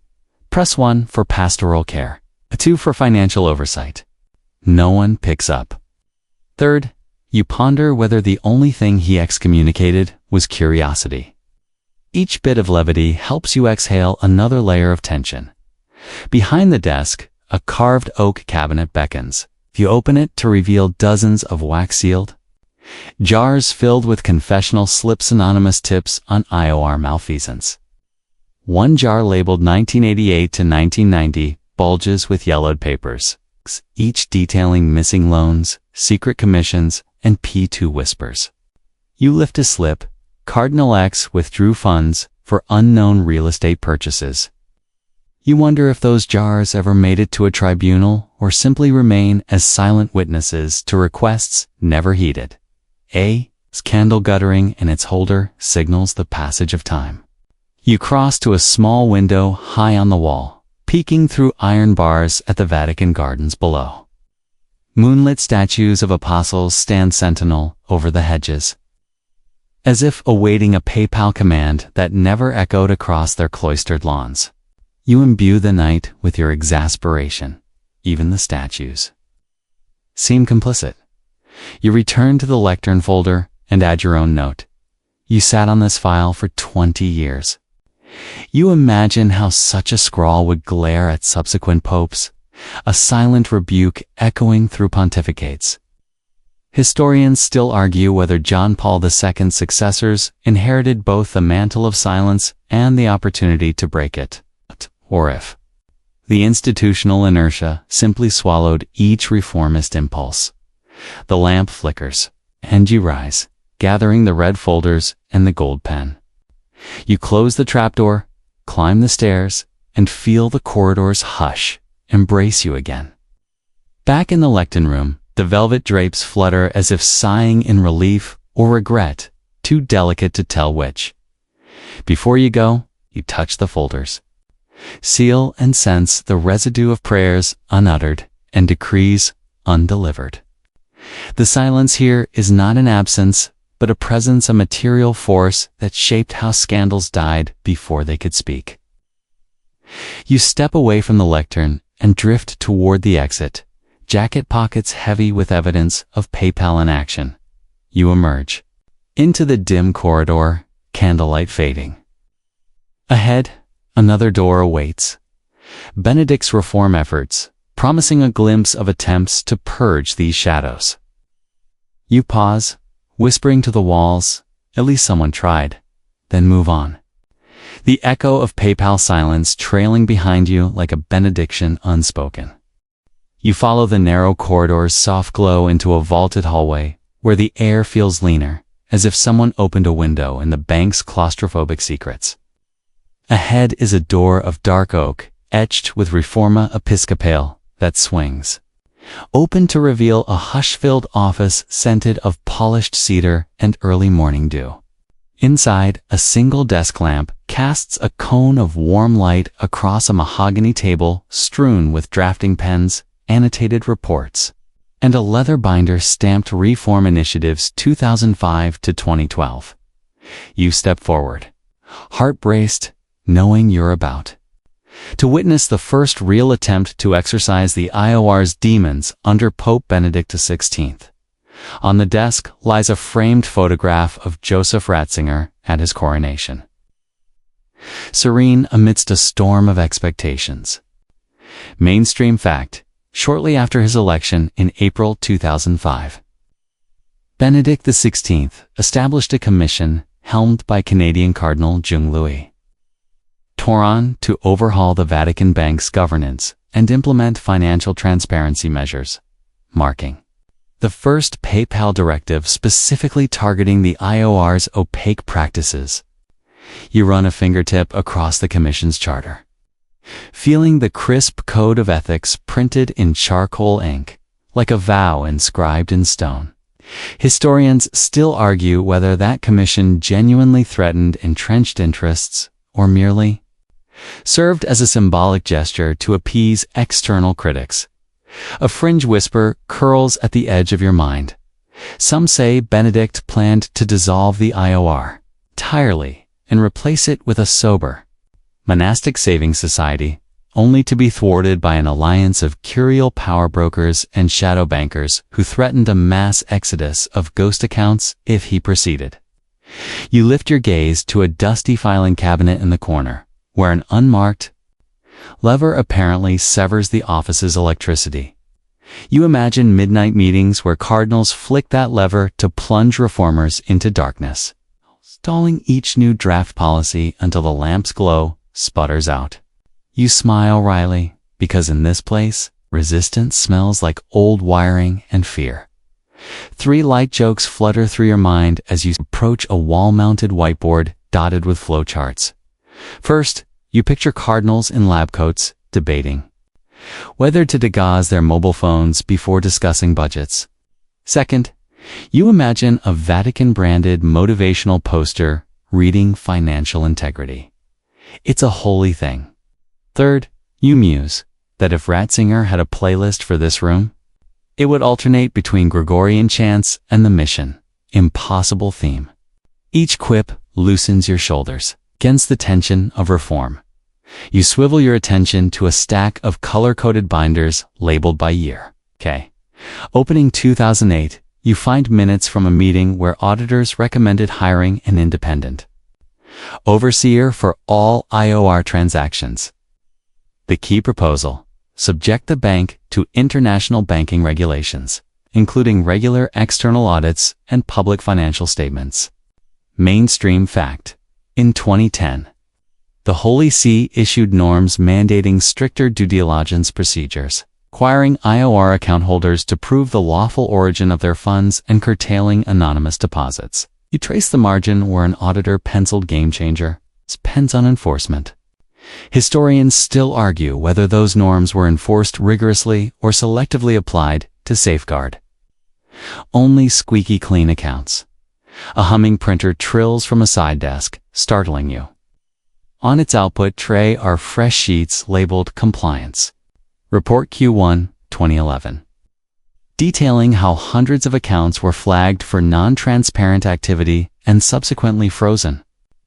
Fringe tidbit: rumor has it that one such frozen account belonged to a prince from a Gulf emirate who inadvertently donated a fortune in oil royalties. It's demanded his money back with a royal decree.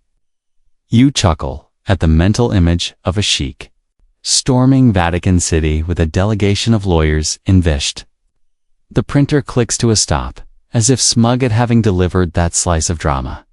You lean against the desk's edge, scanning penciled annotations. Account 3267. No due diligence. Doxtropher to Inquisition Wing. Account 04-1. Closure recommended. Consult Secretariat of State. Each line reads like a verdict, a small victory for transparency. Modern aside, you imagine digitizing that Inquisition Wing referral into an app with push notifications. Alert: your IOR account needs exercising. You shake your head, marveling at how far the bank has or hasn't come. Your gaze drifts to a narrow shelf displaying 2 items: a rosary carved from ebony recall, the one, a cousade draped by Marcinkus's portrait hand, a tarnished Swiss watch. The rosary beads bear tiny numerals instead of prayers. The watch's face is scratched, but still ticks, oblivious to PayPal reforms. Fringe whisper says the watch once belonged to a lay auditor who mysteriously resigned after uncovering a hidden Swiss subaccount, and the rosary beads are now a coded reminder that old habits die hard. You pick up the rosary, flicking a bead. Its click echoes like a lost prayer for change. 3 light jokes drift. First, you imagine Benedict himself clicking those beads during late-night deliberations. Second, you picture an IOR compliance seminar, where ushers hand out rosaries alongside Code of Conduct manuals. Third, you muse that one bead might be dedicated to praying for permission to freeze dubious assets. Each gag helps you navigate the corridor between hope and cynicism. You return to the binders and open. One stamped resistance reports. Inside, discreet memos detail how certain senior clergymen lobbied to water down audit requirements, arguing that stringent rules hampered pastoral outreach because bishops and nuns lacked financial literacy. You smile at the rhetorical flourish: no pastoral care if your nuns can't balance a ledger. You copy a passage into your notebook. Ensure reforms don't compromise spiritual mission. Mainstream fact. In 2012, the IOR's directors successfully lobbied to exempt small diocesan accounts and internal charitable funds from full external audits. A compromise that critics say undermined the reform's integrity. Historians still argue whether that concession was a necessary balance or a lethal blow to accountability. A sultry draft wafts through the office, carrying the scent of freshly printed policies and a hint of sandalwood candles. You turn to a side cabinet and find a slim volume titled Liturgical Prayers for Economists. A headache-inducing blend of fiscal piety and fiscal policy. You leaf through pages containing sample prayers. Blessed are the ethical bankers, and grant us clarity in cost centers. Fringe rumor claims this book was ghostwritten by a Vatican strategist aiming to fuse spiritual and financial transparency, yet was shelved after only a handful of faithful accountants requested copies. You tuck the volume under your arm, partially amused and partially unsettled. That prayer could be weaponized for compliance. 3 light jokes float up. First, you consider sending this prayer book to the IMF. Second, you joke that Our Father might someday include a line about forgiven debts. Third, you muse that balance sheets should rest on the 7th day. Each quip grants you a momentary reprieve from the gravity of bureaucratic tug-of-war. You rise and walk to a tall window overlooking the Vatican gardens. Moonlight puddles across manicured hedges, offering a serene counterpoint to the office's policy drafts. You pause, imagining Benedict gazing at those same gardens, pondering how to reconcile centuries-old secrecy with modern demands for transparency. Historians still argue whether the reforms halted an outflow of shady funds or simply rerouted them through new, traceable channels. You turn back and gather the rosary, the watch, binders, and secret memos. The hum of institutional inertia vibrates through the desk, as palpable as the printer's final tick. You open the door and step onto the corridor's cool stone, carrying the evidence of reform efforts caught between principled vision and entrenched resistance. The corridor light pools at your feet, illuminating the path toward a paneled door, marked Francis's Transparency Drive. With the weight of that reform binder in your backpack, you move forward, keenly aware that the IOR's ghosts will greet the next papacy's reforms with equal parts hope and skepticism. You step into a wide paneled room where sunlight pours through floor-to-ceiling windows, rebounding off crystal chandeliers and illuminating rows of sleek walnut desks that look more Silicon Valley than Vatican archives. The air carries a hint of lemon-scented cleaner, something fresh from the Apostolic Palace's housekeeping staff mixed with the faint must of files you haven't quite closed yet. You settle into one of the ergonomic chairs, feeling its lumbar support sigh under your weight, and realize you're witnessing the Vatican Bank's latest makeover under Pope Francis. A transparency drive meant to shine spotlights into every hidden alcove and ledger nook. A framed proclamation on the wall catches your eye. Motu proprio, 2014. Mainstream fact. In July 2014, Francis issued a motu proprio, establishing the Secretariat for the Economy and the Council for the Economy. It's composed largely of lay experts to oversee all Vatican finances, including the Institute for the Works of Religion.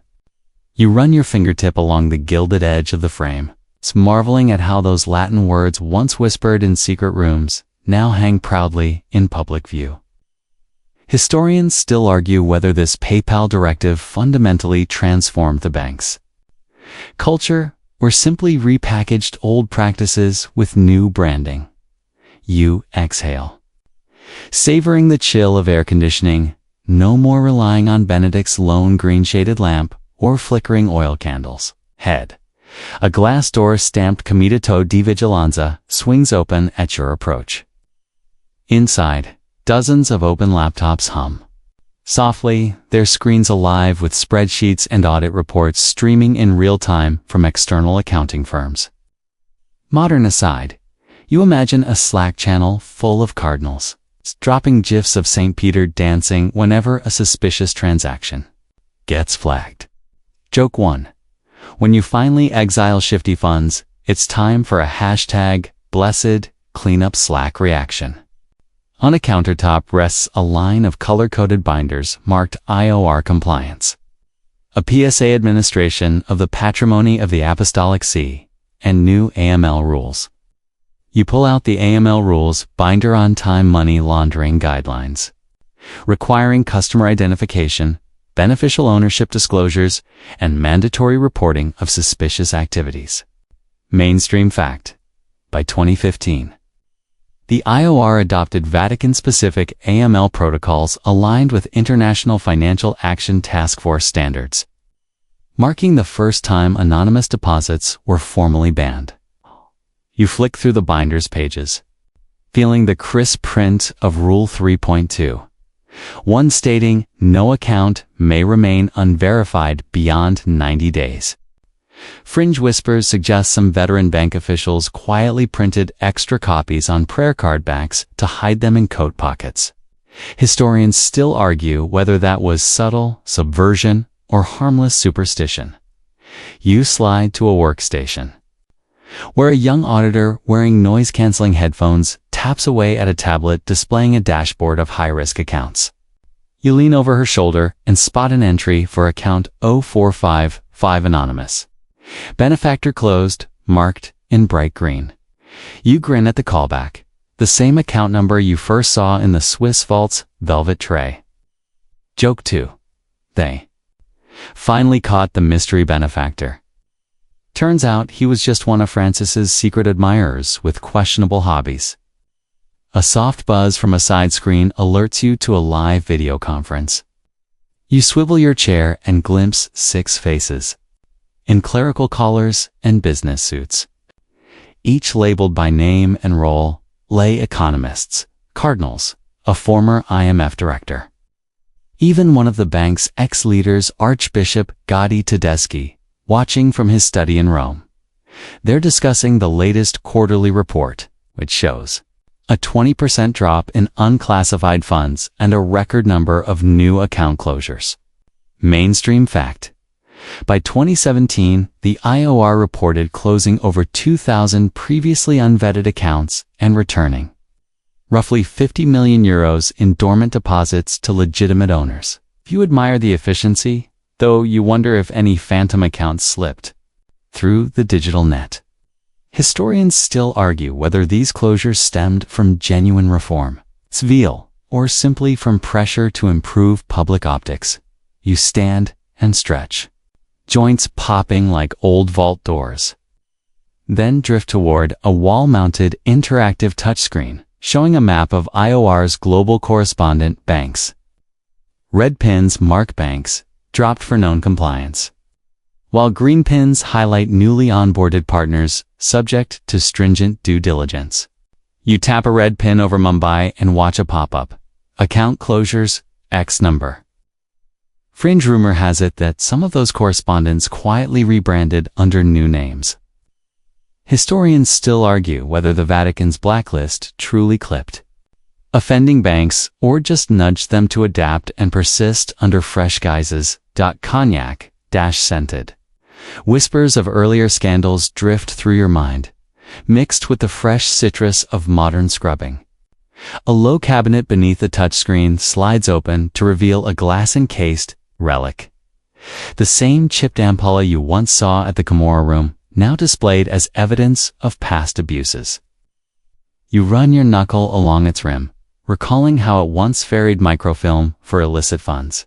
You feel a gentle surge of hope that artifacts of corruption can become objects of caution, relics repurposed to tell the story of what must never return. Joke 3. Next museum exhibit: when holy oil met hard cash, guaranteed to sell out. A sneaking draft carries the faint echo of chanting from St. Peter's Basilica, reminding you that the bank still sits at the heart of the church's mission. At a long conference table, you pick up a slender report entitled Assessing Cultural Change in Vatican Finance. Thumbing through, you read surveys of bank staff noting improved morale, but also lingering frustration over a lack of clarity on legacy accounts. One line stands out. Many employees still refer to pre-2014 files as the forbidden scrolls. You smile at the callback, recalling how P2's secret dossiers once lurked behind hidden bookshelves. Scholars still debate whether such nicknames reflect genuine progress or a grudging nostalgia for the days when forbidden meant untouchable. Your fingertip grazes a small plaque on the tables. Edge engraved with transparency, Hub 2018.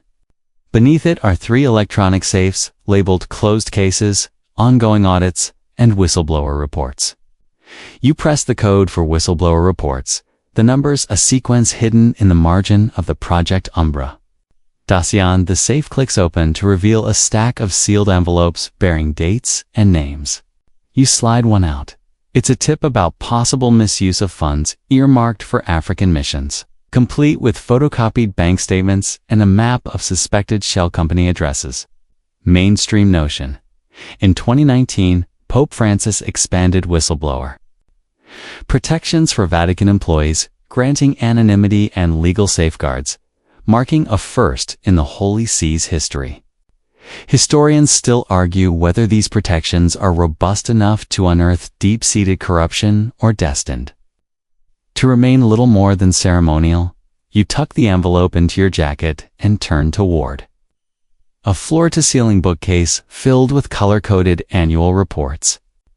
The 2020 edition looks scrumpled, as though hastily printed in response to external critiques. You pry it free and glance at revenue breakdowns, investment income, asset management fees, charitable contributions, and a newly labeled special projects fund that glows like a beacon of institutional imagination. You flip to the footnote. Funds subject to external audit by KPMG. That's a milestone. The first time the IOR's books were formally audited by a Big Four firm. Fringe speculation claims the auditors once tracked vanishing text in the ledger. Margins historians still argue whether that discovery ever triggered further action or simply a quiet adjustment in footnote wording. You step back, feeling both exhilarated and wary. The conference room's polished floor reflects your stance like a ledger balancing act. Progress on one side, unresolved shadows on the other.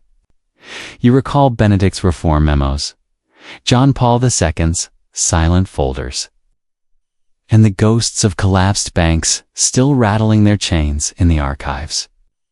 Now you've seen Francis's transparency drive in action.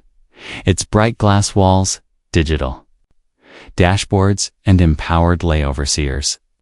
Yet you sense that behind every cheerful dashboard could lurk a stubborn remnant of secrecy waiting for a system glitch or administrative turnover to slip back into the shadows. You gather your findings. AML binder, the whistleblower envelope, the artful relics of past sins, and step toward the glass door. The lemon clean air greets you, reminding you that scrubbed surfaces can still harbor fingerprints. Behind you, the transparency hub's lights hum softly, as if eager for the next round of audits. Ahead lies the final chapter, lingering financial ghosts waiting to collect every unanswered question, every unclaimed cent, every spectral balance sheet that still haunts the bank's hidden vaults. You return to the dim corridor one last time, the echo of the transparency hub's hum fading behind you like a half-remembered prayer. Ahead is a heavy door of dark walnut, its surface inscribed in gold letters, lingering financial ghosts. You push it open and step into a vast semi-lit chamber where a series of empty mahogany frames hang on the walls, each meant to hold artifacts too chilling to display but impossible to erase. The air carries a chill part cavern, part mausoleum with a low, throbbing resonance. As if ledgers turned to wailing specters in the center of the room. A circular dais holds 5 granite plinths, each supporting an object wrapped in black velvet. You approach the first, slip off its covering, and find a shattered gilded chalice d'Ior's original founding bowl. Smashed during a 1986 raid by Italian prosecutors. Mainstream fact. Despite legal pressure, no Vatican official was ever charged in connection with the chalice's associated smuggling scandal, leaving an open wound in the bank's credibility. You trace the chalice's fractured rim, feeling the hollow echo of unpunished wrongdoing. Historians still argue whether the failure to prosecute was a diplomatic necessity or a calculated shield for high-ranking prelates. You move to the second plinth and unveil a charred ledger, its pages fused together by heat. This was purportedly seized from a Camorra front in 1980, but mysteriously burned in police custody before evidence hearings. Fringe whispers insist the ledger's ashes were scattered in the Tiber to prevent its secrets from resurfacing. You hold a fragment of the charred pajink still visible and feel its brittle surface crumble in your fingers. Historians still argue whether the incineration was an act of damage control or a genuine accident in a case riddled with improbable mishaps. The third velvet drape reveals a tarnished silver ampollowan you saw hollowed out for microfilm in the Camorra's lair, now displayed as both artifact and warning. Its interior bears faint scratches forming account numbers, perhaps a coded plea from past traffickers. Mainstream suspicion. Vatican prosecutors at one point considered using the Ampla's microfilm in criminal trials, but eventually shelved the idea for lack of clear authentication. You lean in, imagining those tiny figures scratching financial cries for leniency. Historians still argue if those microfilms ever contained actionable evidence or partial fabrications. You step to the fourth plinth, remove the velvet, and uncover a sealed glass jar containing yellowed confession slips, anonymous tips on IOR. Malfeasance labeled 1988 to 1990. The jelly-like pulp of confessions floats in formaldehyde, preserving each plea like an apostolic Lazarus of evidence. Fringe rumor. Some say these jars were meant for a tribunal that never convened, and that the contents were a dark warning against future whistleblowers. You peer through the glass, spotting scrawls, loans to P2 accused, cardinals compensated, nuns unpaid. You shiver, recalling how those pleas were dismissed as unsubstantiated. Historians still argue whether any completeness of confessions lies within, or if the jars spent more years gathering dust than stirring justice. Finally, you lift the fifth velvet cloth to reveal a collection of uncashed checks, blank, but for endorsements in red ink. Cardinal Y, Financial Secretariat, Pontifical Commission. These checks were discovered in a Vatican audit in 1990, but precisely one was missing, rumored to correspond to an unrecorded transaction to an undisclosed account. Mainstream lore holds that all but the missing check were destroyed or locked away. The absent check remains a phantom, a perfect symbol for unfinished accountability. You cluster the checks together, their soft paper edges whispering of money that slipped between ledger lines. You step back from the days, letting each artifact's tale of incomplete justice ripple through you like a dirge. Quiver at the edge of your lips. First, you imagine these ghosts forming a support group for lost assets. Second, you joke that the missing check might be the Vatican's greatest Easter egg. Third, you muse that if these artifacts could talk, they'd all start each confession with "Bless me, bank." Each quip trembles in the gloom. A small spark of levity in the midst of haunting remains. Along the chamber's perimeter, empty frames await relics still locked in unopened vaults or, perhaps already purged by flame or decree.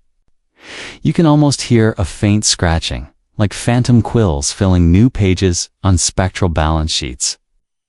Historians still argue whether every record was lost or cleverly relocated beyond human reach, awaiting rediscovery by some intrepid archivist. Centuries from now, you reach for the door, feeling the room's low energy hum tug at your bones, as though the very weight of unredeemed money is pressing upon you. You step into the corridor, the door closing behind you with a resonant thud. The lamps overhead flicker, casting the shadows once more into restless motion. Ahead, the corridor's end opens onto St. Peter's Square, where dawn's first light spills over the colonnade, reminding you that every night's revelations yield to the light of a new day. You pause at the threshold, artifacts of lingering financial ghosts secured, breathing in the crisp morning air mixed with incense from the basilica. You reflect on the bank's journey from silent corridors to shattered chalices, from missing checks to motu proprio understanding that some finances remain spectral because power refuses to fully lay their ghosts to rest. You step forward into the square, the weight of those unfinished chapters still heavy on your back. But as the sunlight warms your face, you know the story isn't over. Some questions will forever linger, waiting for justice's slow turn. You tuck each artifact away one last time, feeling their shape against your chest like confidants too. Long ignored asterisk now, as dawn paints the colonnades in soft gold. You let your shoulders loosen, releasing the tension your journey has built. The whispers of ancient vaults fade into the gentle murmur of morning prayers, and the weight of half-told ledgers dissolves like mist under the sun's tender gaze. You might still feel a shiver when you recall those shattered chalice fragments or the phantom check that never surfaced. Yet now, in the warmth of daybreak, those ghosts find pause, simmering into quiet memory rather than searing indictment. Breathe in the crisp air, scented with incense and possibility. The library of secrets you uncovered stands behind you, sealed. To the uninitiated but alive in your minds, each relic, ledger, and margin note, a stepping stone on history's path.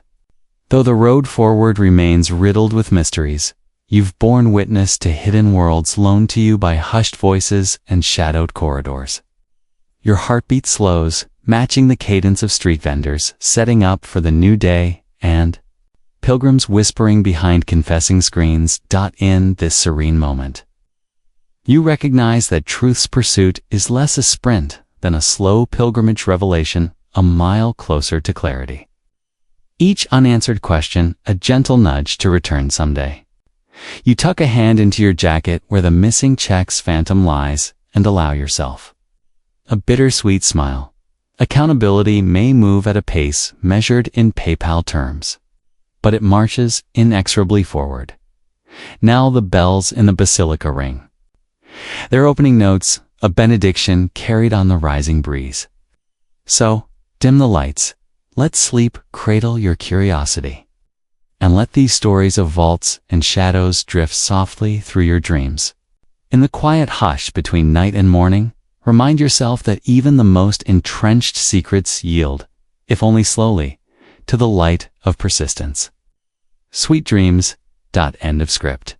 Sweet dreams.